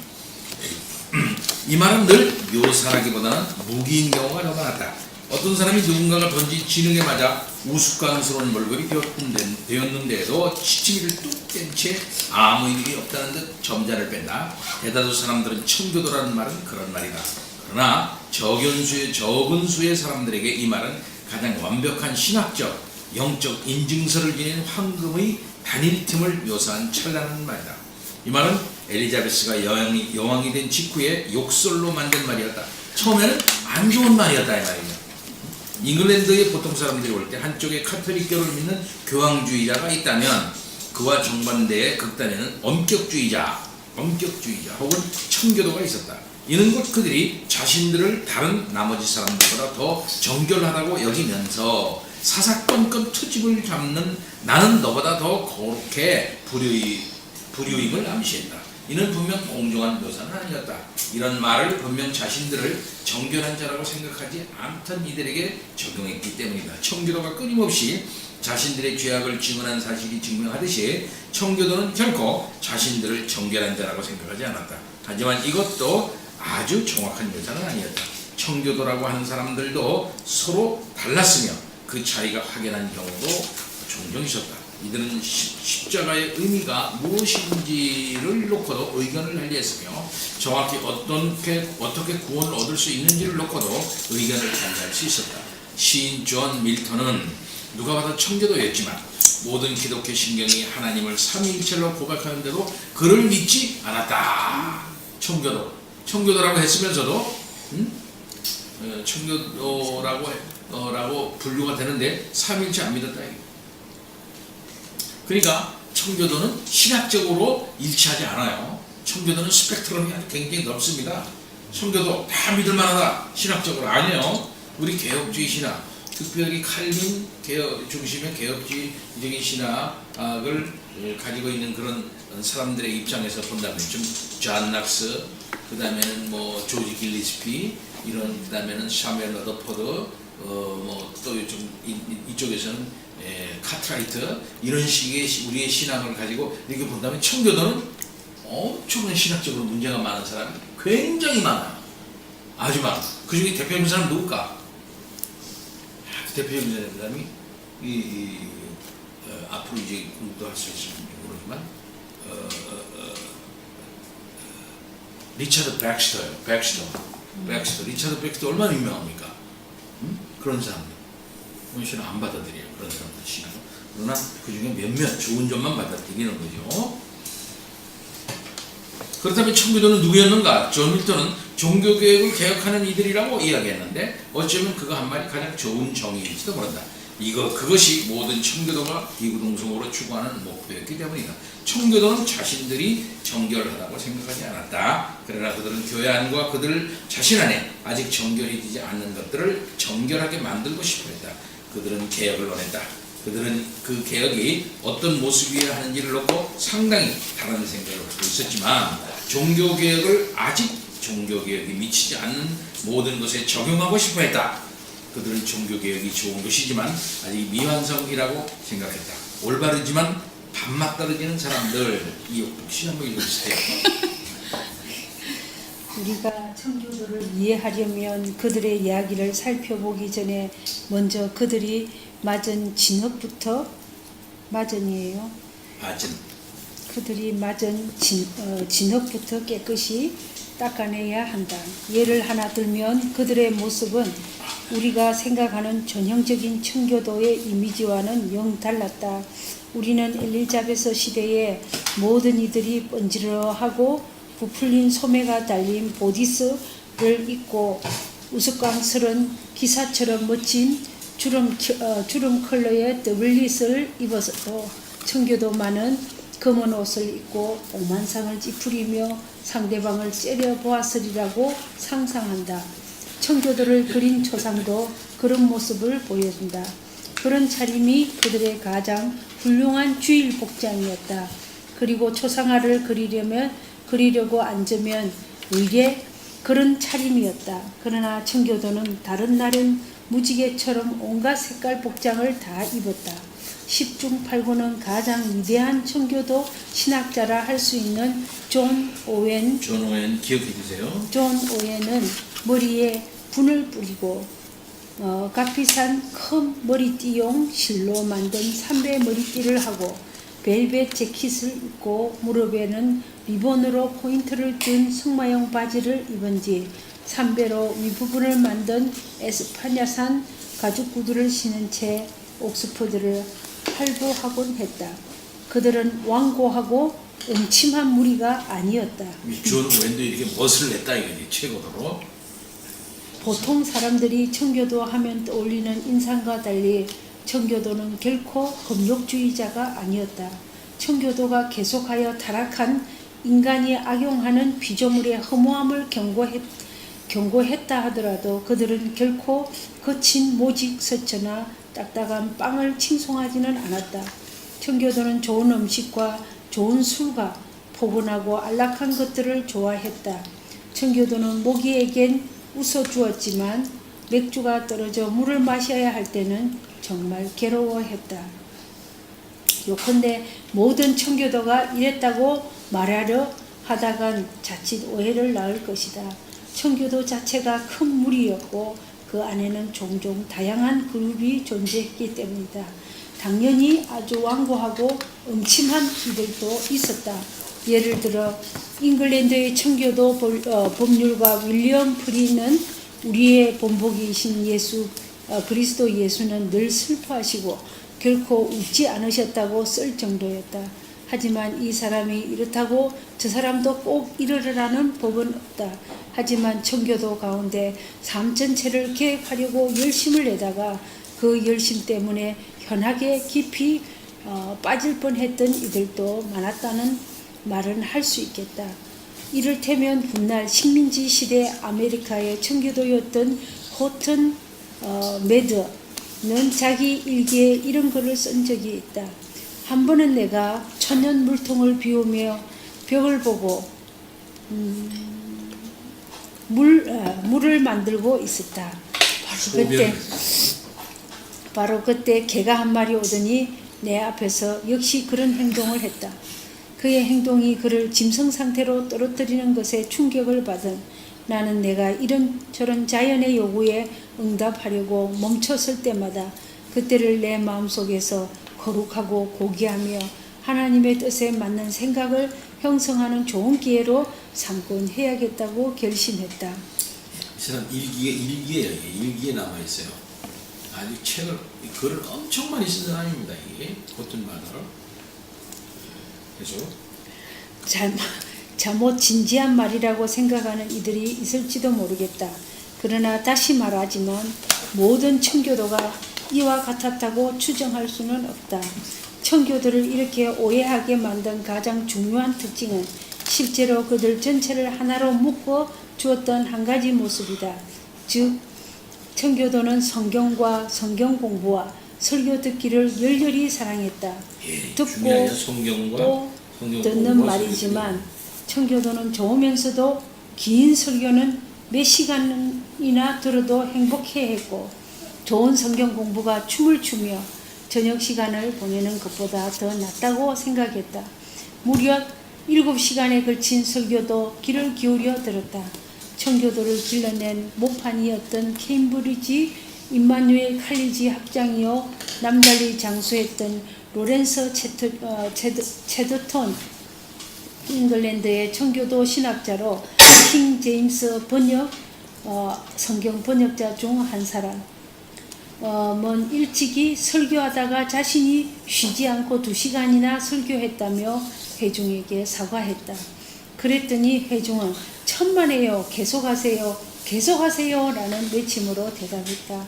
성경이 스릴 넘치는 책이라는 사실을 경험하지 못한 사람들이 볼 때 이렇게 긴 설교는 아무리 좋게 생각해도 지루한 일이요, 아주 나쁘게 생각하면 미친 짓거리였다. 그러나 유럽에는 그의 1000년 동안 사람들이 성경을 읽을 수 없던 시절이 있었다. 하나님 말씀을 읽을 수 있다는 것, 그리고 그 말씀 속에서 하나님이 죄인들을 구원하시되 이 죄인들이 얼마나 제대로 참회했느냐를 기준으로 구원하시지 않고 오로지 당신 자신의 은혜로 구원을 베푸신다는 좋은 소식을 본다는 것은 마치 지중해에 찬란한 햇빛이 죄가 뒤덮은 âm울한 천지에 뚫고 들어오는 것과 같았다. 그것은 마치 사람을 황홀경에 빠뜨리는 것처럼 매력있고 근사한 일이었다. 실제로 그런 점을 이해하지 못하면 청교도를 이해하기가 불가능하다. 이를테면 청교도에게 의뢰 있을 법한 사건을 담아놓은 기록을 하나 살펴보자. 포효하는 존 로저스가 스포크와 에섹스 경계에 자리한 아주 조그마한 동네 데덤에서 설교했을 때 존 하우는 토머스 굿윈이 회상한 내용을 기록했는데 그 기록을 여기에 옮겨본다. 그는 설교에서 그 사람들이 성경을 무시한다며 그들을 훈계하기 시작했다. 그는 마치 하나님이 말씀하시듯이 그들에게 이렇게 말했다. 보아라, 나는 아주 오랫동안 내 성경을 너희에게 믿고 맡겼다. 그런데 너희는 이 성경을 무시했다. 이 집을 가나 저 집을 가나 성경이 온통 먼지와 거미줄을 뒤집어 쓰고 있더구나. 너희는 마음을 다하여 성경을 들여다보지 않는다. 너희가 내 성경을 이따위로 사용한단 말이지. 좋다. 이제 더 이상 너희는 내 성경을 갖지 못하리라. 그는 성경을 자기 쿠션에서 집어들었다. 그 모습은 마치 성경을 가지고 떠나면서 그것을 그들에게서 가져가려는 것 같았다. 그러다 갑자기 이번에는 자신이 그 사람들을 대변하는 자처럼 행세하면서 무릎을 꿇고 아주 애처로이 울며 하나님께 이렇게 간청했다. 하나님, 저희에게 무슨 일을 하셔도 상관없지만 성경만은 저희에게서 가져가지 마소서. 저희 자녀를 죽이셔도 좋고 저희 집을 불태우셔도 좋고 저희 재산을 파괴하셔도 좋으니 다만 당신 성경만은 우리에게 남겨두소서. 당신 성경만은 가져가지 마소서. 그러더니 이번에는 또 자신이 하나님이 되어 사람들에게 이렇게 이야기했다. 너희가 그렇게 말하니 좀 더 두고 보겠다. 너희에게 주는 내 성경이 여기 있으니 너희가 이 성경을 어떻게 사용하는지, 이 성경을 더 사랑하는지, 더 소중히 여기는지, 더 준수하는지, 더 실천하는지, 더욱 이 성경을 따라 살아가는지 내가 지켜보겠다. 그러나 그의 이런 행동으로 회중 전체가 아주 이상한 모습을 보이게 되었고 그 바람에 결코 그는 살아있는 동안 다시는 회중 앞에 서지 못했다. 그곳은 말 그대로 복임. 사색이 나오는 말이요. 사람들이 모두 눈물을 펑펑 쏟아냈다. 그는 내게 자신이 밖으로 나가 다시 말을 타고 떠나려 하다가 말에 올라타기 전에 우는 말 목덜미를 붙잡고 15분이나 머뭇거려야 했다고 말했다. 나는 그 이야기를 들으면서 그도 그곳의 일반 사람들도 그런 그들이 성경을 무시했다는 이유로 그렇게 훈계를 들었다는 것도 아주 이상하다는 인상을 받았다. 청교도에게는 성경이 이 세상 전체를 줘도 바꿀 수 없을 만큼 가장 소중한 것이라는 사실을 인지 못하면 이 이야기를 완전히 이해하기는 불가능하다. 청교도 주인은 성경의 유일한 권위를 앞세워 삶 전체를 계획하려 했다. 그것은 하나님을 두려워하는 마음을 모든 권위 속에 집어넣으려 한 것이었다. 그럼 이 사람이 왜 이렇게 설교하고 다시 회중 앞에 서지 못했다는 것일까요?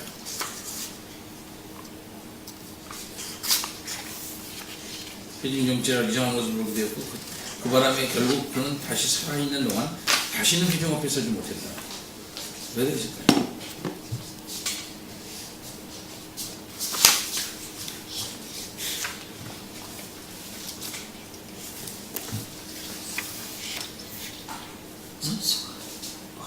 여러분 얘기해 보세요. 내가 이야기하기를 이거 혹시 읽은 사람이 한번 얘기해. 아니 그렇게 왜 그렇게 하고 안 썼는지 이유는 이야기를 안 했는데 그만큼 그 뒤에 나오는 것처럼 청교도에게는 성경이 이 세상 정치를 줘도 바꿀 수 없을 만큼 가장 소중한 것이라는 사실을 인지하지 못한다면 이 이야기를 완전히 이해하기는 불가능하다 그랬단 말이에요. 그러면 요거를 이해하는 단초가 되는 말인데 이 말이 이 이야기를 이해하는 왜 서지 못했을 거라고 생각하냐 이게 해답이 있다고 보진 않고요. 성경에 이렇게 엉뚱한 제스처로 했기 때문에 사람들에게 비난을 받아서 쫓겨난 내가 보기 성경을 그렇게 사랑하는데 성경을 가지고 주었다 뺐다 하는 그런 것으로 얘기했다는 것이 설교자에게는 그 설교자를 거부하게 한 요인이 되지 않았을까? 난 이렇게 보는데요. 그게 맞나요? 전혀 근거가 없는데요. 그 말이? 이 자체 내에서도 그 원인이 없잖아요. 성경 본문을 읽을 때도 없는 것을 갖고 이런 행동으로 그렇잖아. 이런 행동으로 회중 전체가 그러네. 이런 행동이라는 건 뭐냐 같으면 성경을 안 읽으니 성경을 회수하겠다, 가져가겠다 그러니까 사정하니까 다시 준다 이 말이지. 성경을 한번 보겠다 이렇게 하고 그렇게 설교를 했는데 사람들이 이런 행동으로 말이지 이상한 모습을 보게 됐는데 다시는 회중 앞에 그 설교자가 서지 못하게 됐다 이거지. 그 말은 뭐냐면 성경을 말이야 주었다 뺐다 하는 식으로 해서 그런 식으로 우리의 그 신앙에 자기네들의 신앙의 태도에 따라서 성경을 주었다 뺐다 하는 그런 식으로 성경을 말하는 것 자체를 용납을 안 하는가 못하는 정도로 이렇게 설교하는 설교자라면 필요 없다 그런 식으로 해서 회중이 그를 거부했다 이런 식으로 이해해도 되겠냐 이거예요. 난 그런 식으로 이해했거든요. 이 집사님 어떻게 봤어요? 나는 그렇게 봤는데. 나는 그 이야기를 들으면서 그도 그곳의 일반 사람들도 그런 그들이 성경을 무시했다는 이유로 그렇게 훈계를 들었다는 것도 아주 이상하다는 인상을 받았다. 그 사람은 그거고. 그러니까 그런 설교자가 그러니까 설교를 그런 성경을 그렇게 가지고 얘기할 수 있는 것 자체가 조금 좀 말이 안 된다 이렇게 하는 거예요. 그러니까 하나님이 성경 안 읽는다 그래가지고 그걸 회수하겠다 말이지. 이렇게 설교자가 그렇게 얘기할 수 있냐 이 말이야. 성경을 읽으라고 권면하는 것도 중요하지만 그런 식으로 이상한 그런 제스처를 했는 것 자체가 저는 제스처의 방점이기보다는 그런 제스처로 그냥 성경을 무시하고 있는 대중들을 그렇게 훈계하는 것 자체가 그렇지. 그러니까 그런 식으로. 너무 성경을 무시하니까 그렇지. 너희들한테는 성경이 필요 없다라고 이렇게 이제 어떤 예를 들어서 설명했는데 그 자체가 그 사람들이 충격을 받았다. 자기네들 이렇게 욕들을 일인가 이렇게 생각하는 것 자체 때문에 내가 너가 좀 다르네. 네, 그런 부분들이 이게 과연 그렇게 욕들을 일인가? 이게 과연 성경을 회수할 정도로 욕들을 일인가? 네, 그렇게 훈계하는 사람도 이상한 짓이라고 생각하고 그렇지. 훈계를 그렇게도 할수 받는 있겠고. 그거 가지고 훈계를 받을 만한가? 네, 근데 사실 우리들한테 치면 사실 성경을 그렇게 많이 읽지 않잖아요. 우리한테 회수를 하면 여기 이런 문장이 있잖아요. 좀 애매하나. 이런 행동으로 성경을 가지고 그리고는 점점점 회중 전체가 아주 이상한 모습을 보이게 되었고 그 바람에 결국 그는 살아있는 동안 다시는 회중 앞에 서지 못했다. 우리에게 밝혀지지 않는 무슨 이상한 행동이 있었어. 그게 이유야. 그죠? 제 생각에는요, 거기 복임이라는 그 또 단어가 예가 있잖아요. 들어갔죠. 그러니까 복임이라는 단어로 볼 때는 그 회중들이 그 목사님의 살에 어떤 그 교훈을 받고서 굉장히 회개하는 모습을 보였고 그 사람들한테 그런 회개를 한다는 것 자체가 그 목사님의 어떤 수준이 그 사람들보다 더 높은 차원에서 이제 훈계를 한 것이고 그런데 일부는 회개하면서 울었지만 그 회개하면서 우는 사람들 말고 다른 일반 대중들도 섞여 있었는데 그 사람들 입장에서는 너무 가혹하니까 그 설교를 못 받아들이겠다라는 어떤 그런 이 학대 해석으로 넘어갔어요. 너는 좀 과도한 해석 같아. 저는 여기 마지막 문단에 청교도주의는 성경의 유일한 권위를 앞세워 삶 전체를 개혁하려 했다. 그것은 하나님을 두려워하는 마음을 모든 권위 속에 집어넣으려고 한 것이다. 이거를 보면은 이 앞에서부터 이 설교자가 설교자가 약간 연극을 하듯이 원맨쇼 쇼를 하면서 그 성경의 권위를 가지고 자기가 이제 사람을 휘두르려고 했잖아. 하는 것이 아니었을까. 어쨌든 내가 의도는 이런 약간 봤어요. 이제 이런 글을 의도는 봤는데 뭘 좋았지만 봤냐면은 쇼를 한 것이 아니었을까. 예, 원고를 봤냐면 청교도 설교자들 중에 성경에서 얘기하지 않는 내용을 공포적인 아주 때로는 흥미진진하게 이해하기 좋게 하기 위해서 오늘날 같으면 연극을 하듯이 꾸며가지고 소설적으로 리얼하게 그렇게 너무 많이 얘기를 함으로써 문제를 일으키는 그런 사람도 있었다 이게 그러면서 예를 드는데 그러니까 설교가 길어지는 거야 막 아까 7시간 얘기했잖아요 2시간 설교는 아무것도 아니야 심지어 대표 기도를 하는데 목회 기도를 하는데 2시간씩 기도하고 그 다음에는 또 예배를 드리는데 예배 들어가기 전에 기도하고 시작하잖아요. 보통 보면 짧게 해야 돼. 그러면 15초 정도로 짧게 하고서 예배 들어가면 그거를 1시간이나 하고 막 이렇게. 근데도 그거를 길다고 생각하지 않고 이렇게 들었다는 거야. 그 당시 사람들이 어?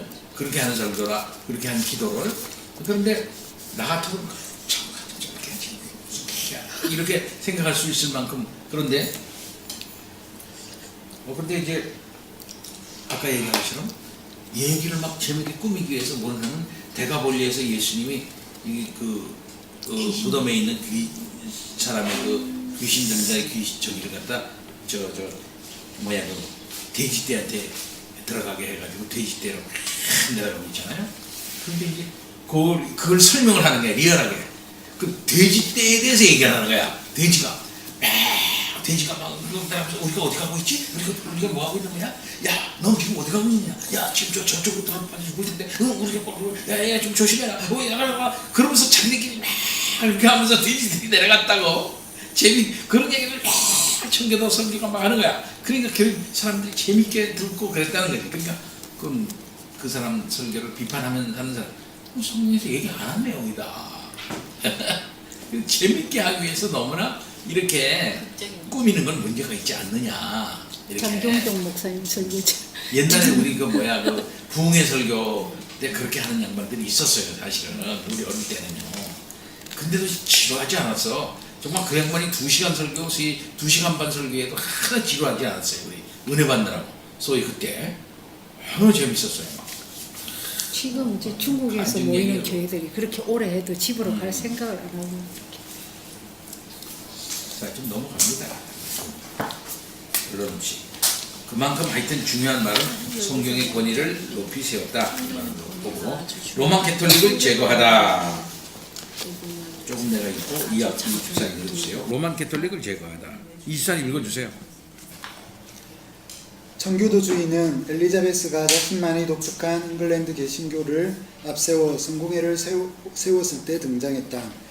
개신교 신자들은 모두 잉글랜드가 로마에서 벗어난 것을 보고 기뻐했다. 그러나 머지않아 청교도로 불리게 될 이들은 엘리자베스가 만들어낸 것을 참고 받아들일 수가 없었다.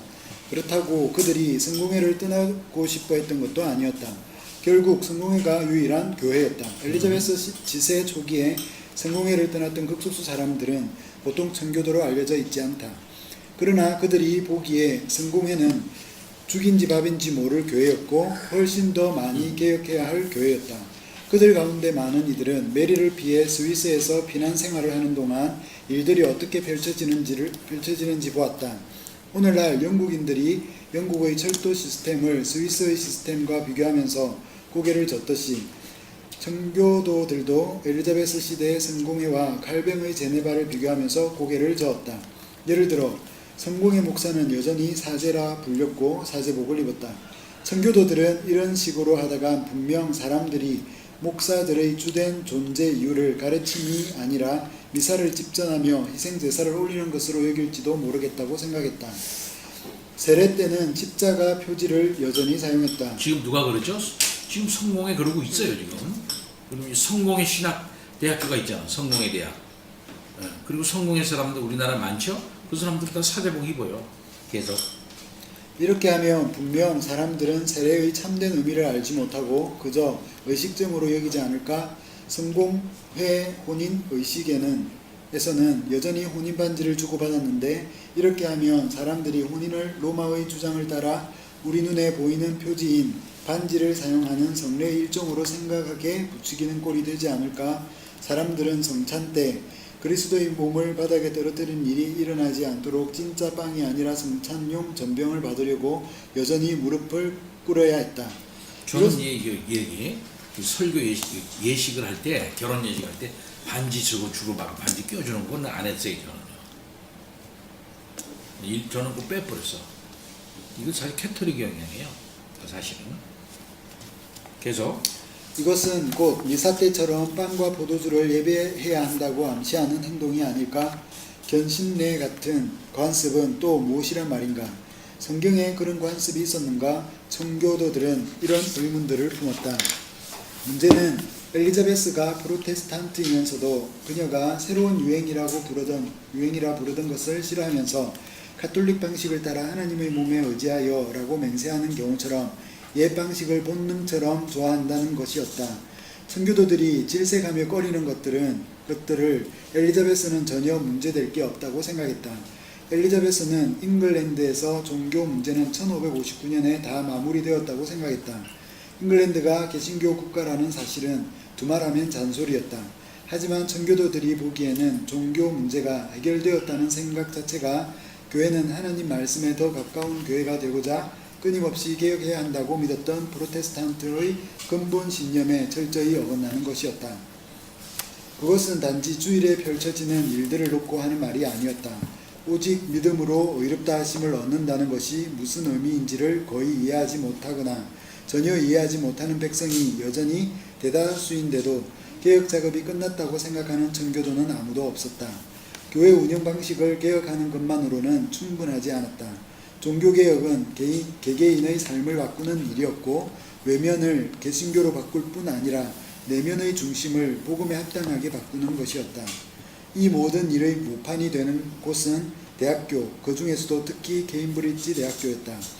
케임브리지에서 영향력을 갖고 있었던 로렌스 체더턴 같은 신사들은 케임브리지 대학교의 주된 목적을 잉글랜드 땅의 설교자들을 공급하는 것이라고 보았다. 그의 대학 동료들은 대학에 오래 머물 수 없었다. 스스로 설교할 강단을 찾아 떠나야 했기 때문이다. 그들이 떠날 때는 그들이 대학교에서 형성했던 친구 관계가 그들끼리 서로 돕는 촉매제가 되었다. 그들 사이에 이런 돈독한 관계 때문에 청교도 설교자들은 자기 이웃에 사는 다른 청교도가 누구인가도 아는 경향이 있었다. 머지않아 청교도 사이에서는 그들이 예언이라 부르는 것을 할 목적으로 모임을 가지는 관습이 자라나기 시작했다. 이 모임에서는 몇몇 성직자들이 차례로 설교한 뒤 이 설교들을 놓고 토론하곤 했다. 이 모임은 설교자들이 더 나은 설교를 하는데 도움을 주었고 이 설교를 듣는 사람들은 한 달 동안에 들을 만한 설교를 하루 동안에 다 듣는 혜택을 누렸다. 예언하기 모임은 대중들 사이에서 엄청난 인기를 얻었다. 사람들은 여행이 느린 시대에 먼 거리를 마다하고 모임이 열리는 곳을 찾아가 이런 엄청난 설교들을 들으며 살림이 넉넉한 이들은 종종 설교자들에게 저녁과 포도주를 대접함으로써 그들이 할 수 있는 모든 힘을 다해 이런 일을 후원했다. 이런 모임들은 대단히 큰 의미가 있었다. 이런 모임에서는 위에서 내려온 어떤 것보다 성경을 참고하여 자유롭게 교리를 토론했다. 이런 자유 토론은 여러 결과를 낳았는데 1570년대에 이르러 개혁을 더 이상 느긋이 기다리지 못하는 세대가 생겨나게 된 것도 그런 결과 중 하나였다. 이 세대에 속한 사람들은 더 강경한 견해를 피력하려 했다. 많은 이들이 진정한 개혁은 교회가 일하는 방식이 철두철미하게 성경에 직접 근거할 것을 요구한다고 주장하기 시작했다. 그들이 하는 주장은 조금 어처구니 없는 말일 수 있었다. 이들은 예배할 때 목사는 한 곳에 서 있어야 한다고 주장했는데 그 이유로 베드로가 제자들 가운데 서 있었다는 것을 들었다. 그건 성경 해석에 문제가 있죠. 적용에 문제가 있단 말이에요. 그렇기 때문에 이래야 된다고 말하는 건 문제가 있는 거예요. 계속. 또 민수기 28장 9절이 안식일에 번제를 2번 올릴 것을 이야기한다는 것을 내세워 주일에는 2번 예배해야 한다고 주장했다. 이것도 문제가 있죠. 다른 주장도 이런 식이었다. 아울러 일부 사람들은 이 예언하기 모델이 교회를 어떻게 다스려야 하는지 보여주는 것이요 주교들 대신에 성직자 그룹이 모여 모든 교회가 그들이 있는 지역에서 어떻게 일해야 할지 결정하는 방법을 일러주는 것이 아닌가 하는 생각을 하기 시작했다. 다시 말해 그들은 성공회 대신 장로교를 지지하기 시작했다. 물론 엘리자베스와 기존 교회 조직의 귀에는 이런 말이 무정부주의처럼 들렸다. 1570년 케임브리지 대학교 신학 교수로 갓 임명받은 토머스 카트라이트. 예, 이 이름 기억하시기 바랍니다. 잉글랜드 장로교의 아버지라 불리는 청교도 신학자예요. 우리 신앙하고 같은 신앙을 가지고 있는데 잉글랜드의 지역에서는 장로교 그러면 토마스 카트라이트, 북쪽에서는 장로교 하면 누구? 조지 길리스피, 사무엘 러더포드, 그 다음에는 베일리, 뭐 이런 사람, 그 다음에 또 앤드류 멜빌 이런 사람 생각나죠, 그죠? 전해기는. 근데 여기서는 이쪽에서는 장로교 그러면 토마스 카트라이트, 잉글랜드에서는 기억하세요. 그래서 토머스 카트라이트는 장로교를 옹호하는 강연을 잇따라 이어갔다. 그는 곧바로 교수직에서 쫓겨났다. 6년 뒤 엘리자베스는 예언하기 그룹들이 만들어내는 모든 골칫거리를 끝장내야겠다고 결심하고 새 캔터베리 주교인 에드먼드 글라인들에게 그 그룹들을 진압하라고 명령했다. 그러나 머리부터 발끝까지 개신교 신자였던 글라인들은 하나님 말씀에 재갈을 물리는 일을 도울 수 없었다. 특별히 아주 많은 사람들이 그 말씀에서 언덕을 입고 있는 상황에서 그런 일을 하는 것은 더더욱 천부당만부당했다. 결국 그는 명령을 거부했다. 당연한 일이지만 그는 램버스 궁에 연금되었고 청교도를 도울 수 있는 모든 힘을 박탈당한 채 1583년 세상을 떠날 때까지 그곳에 머물러야 했다. 그 뒤를 이은 존 위트기프트는 독재자 같은 지도자 유형이었다. 그는 모든 사람이 고분고분 시키는 대로 따르면서 성공의 기도서를 지키겠다는 말에 서명해야 한다는 생각을 좋아했고 일부 사람들이 그런 생각을 좋아하지 않는 것을 마뜩잖아 했다. 위트기프트의 생각을 따를 수 없는 이들이 많았고 결국 이들은 자기들이 섬기던 자리에서 쫓겨났다. 이 대주교가 보기에는 만사가 말끔하게 정리되었을지 모르지만 이런 조치 때문에 청교도들은 하나같이 더 깊은 불만을 갖게 되었다. 1588년 마틴 마프렐러트라는 필명을 쓰는 제사가 잇따라 소책자를 펴내면서 반발이 시작되었다. 이 필명은 한편으로는 마르틴 루트 쪽에 윙크를 보내면서 다른 한편으로는 고위 성직자들, 곧 주교들을 향해 그리 마음에 들지 않는다는 몸짓을 해보였다. 이 소책자들은 위트기프트가 램버스 궁에서 방탕한 동성애 파티를 낸다고 비판하는가 하면 다른 주교들을 똥더미요 사탄의 종이라고 부르는 등 도가 지나쳤다. 마틴은 분명 이런 글을 쓰며 희낙낙했겠지만 이런 식으로 사람을 욕보이는 일은 아주 바람직하지 못했다. 이제 사람들은 청교도와 난동 및 무정부주의를 이전보다 더욱 연계하여 보기 시작했다. 이런 소책자들을 출간한 비밀인쇄소 색출 작업은 모든 청교도 설교자의 집에서 성공에 순응하지 않는 위험 요소를 탐지하여 고발하는 일로 바뀌었다. 그 후 몇 년 동안 법을 내세워 청교도를 엄중 단속하는 일이 이루어졌다. 1593년에는 의회가 청교도를 억누르는 법을 제정하여 분리주의 운동 지도자들을 교수형에 처했고 청교도를 이끌던 많은 주요 인물들이 큰 위험에 빠졌다. 청교도들이 엎드린 동안 적들은 청교도를 차서 날려버릴 기회를 잡게 되었다. 청교도와 가장 암숙이었던 이들 중에는 극작가들이 있었다. 청교도들은 극장들과 수없이 충돌했다. 당시 극장들은 여러 가지 점에서 그 시대의 사창과 같은 역할을 했다. 뿐만 아니라 청교도들은 연극에서 여자 역할을 하는 남자 배우들, 그때는 그랬다. 여자 배우가 없었기 때문이다. 남자 배우들이 분명히 동성애를 부추기곤 한다고 보았다. 하지만 극작가들은 그들이 쓴 작품이 마귀의 대단한 허풍이라 불리는 것을 좋아하지 않았다. 때문에 극작가들은 그들이 쓴 작품에서 청교도를 을의 우스꽝스러운 인물의 대명사로 묘사하여 반격했다. 셰익스피어가 쓴 시비아에 나오는 청교도 말볼리오를 생각해보라. 물론 자신들이 선술집과 극장에서 하는 습관에 대해 청교도가 도전하는 것을 마땅치 않게 여겼던 사람들은 극작가들의 이런 조롱을 열렬히 응원했다. 엘리자베스 7세 마지막 10년은 청교도들에게 암흑의 시기였다. 어떤 이들은 정치와 담을 쌓고 실질적인 개혁의 문제들, 영혼 개혁만 다룸으로써 그 시절을 헤쳐나갔다. 그런가 하면 또 다른 이들은 머지않아 스코틀랜드 왕 제임스 6세가 잉글랜드 왕이 될 수 있으리라는 것을 알고 그 시절을 견뎌냈다. 네, 문학이나 시곡이나 영화에서 청교도들을 참 은혜롭게 경건하게 거룩하게 엄숙하게 그리고 존경할 만하게 다루는 걸 보셨어요? 못 봤죠? 거의 못 봤어요. PD나 영화 감독이나 극작가들이나 이 사람들은 생각이 자유로운 사람들이거든요.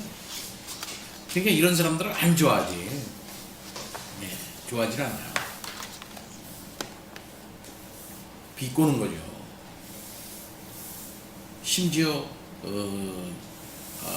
여러분 제스터 플린인가 누구야 주홍글씨, 응? 주홍글씨에서도 청교도들을 안 좋게 묘사하는 하잖아요. 아주 인간의 기본적인 욕구와 욕망, 인간됨, 인간성 자체에 아주 족쇄를 치우는 그런 아주 폭력적인 어떤 그런 사람들로 얘기를 무식하고 그냥 비인간적인 인간으로 얘기하잖아요. 그건 원래 청교도는 안 그랬어요. 예. 참. 그러면서 댐스데일 목사인가? 댐스데일 목사죠. 그 주홍글씨에서 나온. 김즈데일. 응? 김즈데일 목사. 무슨 대리? 김즈데일. 댐스데일. 그 목사님의 인간적인 고민을 크게 묘사를 하긴 하지만 그 자체가 인간인 것을 드러내긴 하지만요. 결국 그 용납이 안 되잖아. 그렇게 인간성과 인간 자체의 저기를 용납하지 못하는 그 사람이 엄숙주의자들이 청교도들이라 하고 청교도들에 대해서 오해를 하게 해요. 나도 한참 그걸 오해했어요. 청교도를 엄숙하고 사람이 막 인간적이지 못하고 그게 이렇게 인간이냐 이렇게 생각을 했었는데 오덕교 교수하고 내가 얘기를 좀 하고 내가 비슷하게 이렇게 아유 목사님 청교도가 내가 또 내 얘기를 또 잘못 이해한 것 같기도 하고 그 양반 목사님 청교도가 다 그런 게 아닙니다. 참 훌륭한 분들이 많아요. 그러면서 그런 얘기를 초기 갔다 와가지고 유학 갔다 와 초기에 그런 얘기를 한 일이 있었어요. 그래서 존 카튼을 연구해가지고 박사학위 받은 사람이에요. 존 카튼. 자, 그 다음에 페이지 여기 보면 영혼을 개혁하다 리차드 백스터 그거 읽고 오늘 마치겠습니다. 그거 찾아보세요. 중간에 리차드 백스터 우리 안 읽은 부분이 있어요. 리차드 백스터는 첫 세대 청교도보다 거의 한 세기 뒤에 목회를 했지만 그가 이런 문제를 놓고 한 다음에 말하면 모든 청교도가 진심으로 공감했을 것이다. 무엇이라? 우리가 의식 몇 개 없애고 복장 몇 가지 바꾸고 제스처와 형식 좀 바꿨다고 개혁을 다 끝났다고 생각할 수 있겠는가? 얼토당치 않는 소리다. 영혼을 돌아서게 하고 구원하는 것이 우리가 할 일이다. 그것이 종교계에서 가장 중요한 부분이다. 또 백스터는 그런 생각에 다른 행동 면에서도 청교도의 모델이 될 수 있는 사람이었다.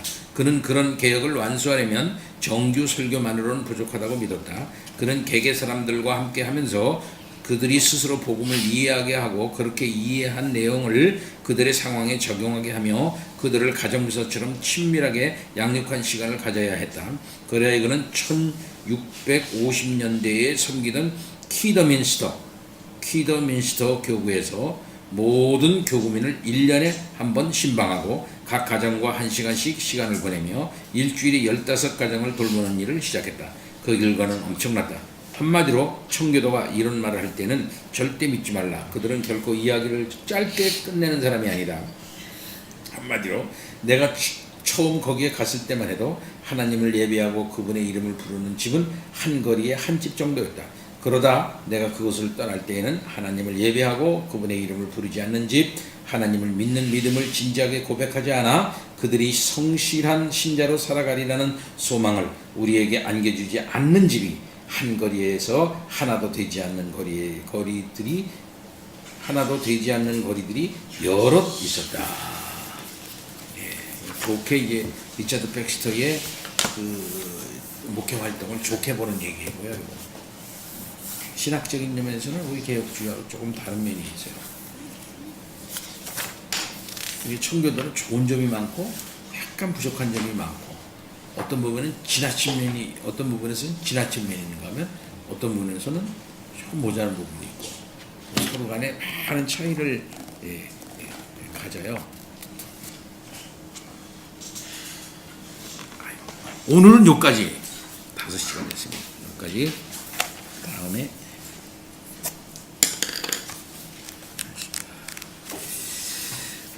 우리 청교도의 책들을 좀 좋은 것들을 많이 좀 봐야 됩니다. 아주 은혜롭고 가슴이 뜨거워져요. 그리고 철저하고 아주 좋아요. 청교도 책들을 우리나라에서 많이 번역해낸 데가 어디죠? 네? 부흥과 역사하는 청교도 책을 좀 많이 번역하고 있어요. 청교도 고전율을 지금 크게 6권 번역하고 있고요. 이제 거기도 그렇거든요. 이제 지평서원에서 많이 합니다. 지평서원에서 이제 청교도 책들을 많이 번역하는데 그런 것들 좋은 것들을 많이 보는 게 좋아요. 리차드 십스의 책들이라든지 아주 좋은 책들이 많이 있으니까 경건서적으로 읽고 이게 보면 좋아요. 저는 그 전에 학교에서도 강의도 하고 뭐 이렇게 할 때 토마스 왓슨이라고 있어요. 토마스 왓슨. 이 사람은 아주 쉬워 읽는 게 있고 설교에도 쓰기도 인용하기도 좋고 아주 좋아요. 그래서 토마스 왓슨의 주기도문 연구, 그 다음에는 사도신경, 그 다음에는 소요리문답 에 대한 이런 아주 토마스 왓슨 책. 그래서 토마스 왓슨 책이 우리나라에 번역된 것만 해도 많아요. 한 이만큼 돼. 토마스 책. 그래서 저는 토마스 왓슨 책 나오기만 하면 모아놓는데 아주 짧고 은혜롭고 재밌고 그렇게 그래요. 그러면 이제 성공의 신학자로서는 스폴전하고 같은 시대에 활동했던 존 라일이라고 하는 사람이 있어요. 존 라일. 그 사람의 사복음서 주회가 아주 경건한 주회입니다. 사복음서 주회를 아주 경건하게 이렇게 주회를 쉽게 한 주회에서도 아주 유명하고요. 또 그 사람의 아주 유명한 책 성결이라는 책 있잖아요. 아주 은혜로워요. 그 책 읽으면서 참 내가 성결해야 되겠다. 그래도 그 사람이 아주 설교집이라든지 그걸 갖다 모아놓은 책이 있어요. 그 모아놓은 책이 그거 CLC에서 다 나왔어. 거기다 다 이렇게 나왔는데 그거는 읽기도 쉽고 아주 내용도 편하고 좋아요. 이거는 성공회의 신학 39개조에 기초해가지고 이제 설교한 거예요. 그거는 우리 그 중에서 이제 고를 것만 고르면 되는 거니까 칼빈주의에 기초해서 나름대로 이렇게 해나가고 있는 아주 존 라일 책이 아주 경건하고 좋죠. 그래서 찰스 스폴전도 좋지만 존 라일도 아주 좋고 그래. 찰스 스폴전은 쭉 벌려요 얘기를. 스폴전은 하나님이면 과연 그랬을까? 본문에서 이걸 얘기하고 있을까 할 정도로 쫙 벌려 은혜롭게 가슴을 뜨겁게 은혜롭게 이런 게 하는데 이게 스폴전이 그렇다면은 존 라일은 아주 건전한 신학의 기초에서 실제적으로 하나하나 이렇게 잘 가르쳐주고 있어요. 그런 책은 아주 좋은 책이다 이렇게 말할 수 있습니다. 존 라일 기억해 두세요.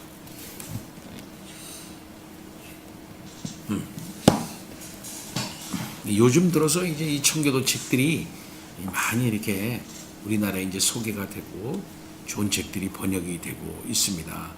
그러나 더 많은 청교도 책, 특별히 17세기 책들이 이제 계속 번역이 돼야 됩니다.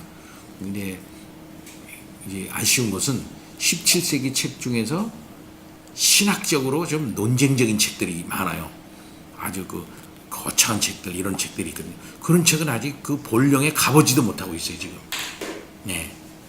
왜 이게 팔릴까 하는 이런 것 때문에 경건서적 비슷한 것은 많이 나왔는데 그 이상의 신학적인 책들이 많거든요. 그런 책들은 아직 한국에서 소개되고 있지 못하다라고 말할 수 있습니다. 그 중에 대표적인 것이 아까 얘기한 조지 길리스피의 책들이라든지 그 다음에 사무엘 러더포드의 다른 논쟁적인 책들이 있거든요. 논쟁적인 책들, 이런 책들은 잘 소개를 못하고 있다라고 볼 수 있습니다. 근데 조지 길리스피의 아론의 쌍난 지파는 지금 번역 중에 있다고 그래. 자꾸 소문이 그런 게 납니다. 그리고 우리 삼정회에서 지난번에 얘기한 웨스트민스터 신앙고백서, 예배모범, 정치 이 조례, 그 다음에는 이런 것들, 요게 이제 드디어 이제 9월 정도에 이제 나옵니다. 기대를 해서 우리 교회에서도 좀 해서 그런 건 좀 갖고 있어야 되겠어요. 각 가정에 하나씩은. 기도하고 마치겠습니다. 하나님 아버지 감사합니다. 영국 종교교육을 이제 마치고 청교도까지 넘어왔습니다. 하나님 아버지, 우리의 믿음의 조상들이 교회는 계속 개혁되어야 된다는 이 중요한 개혁의 모토를 가지고 계속적으로 우리의 심령을 개혁하고 우리의 모든 교회를 개혁하고 우리가 가능한 모든 분야에게까지 하나님의 말씀과 그 표준에 맞춰서 개혁해 나가기를 바라서 이것을 우리들에게 가르쳐 주었습니다. 하나님 아버지, 오늘날도 우리가 이러한 모토를 잘 우리 생활에 적응해서 하나님의 말씀의 표준에 맞게 개혁해 나갈 수 있는 우리들이 되도록 주여 인도하여 주옵소서. 일주일이 다시 시작됩니다. 하나님 함께하여 주셔서 활기차고 은혜롭고 재미난 날들이 계속 이어지도록 주여 인도하여 주옵소서. 생활이 우리에게 압박을 줍니다. 그러나 그때마다 하나님이 내 속에서 일하시고 있다는 사실을 깨닫고 즐거워하며 희망차게 걸어나갈 수 있는 우리 모두가 되도록 인도하여 주옵소서. 각 가정에 기도할 제목이 많이 있습니다. 하나님께서 하나하나 때가 되매 간합하여 주시옵시기를 바랍니다. 하나님 아버지, 또 우리가 만날 때 기쁨으로 만나게 하여 주옵소서. 감사합니다. 예수 그리스도 이름으로 기도하옵나이다. 아멘. 감사합니다. 수고하셨습니다.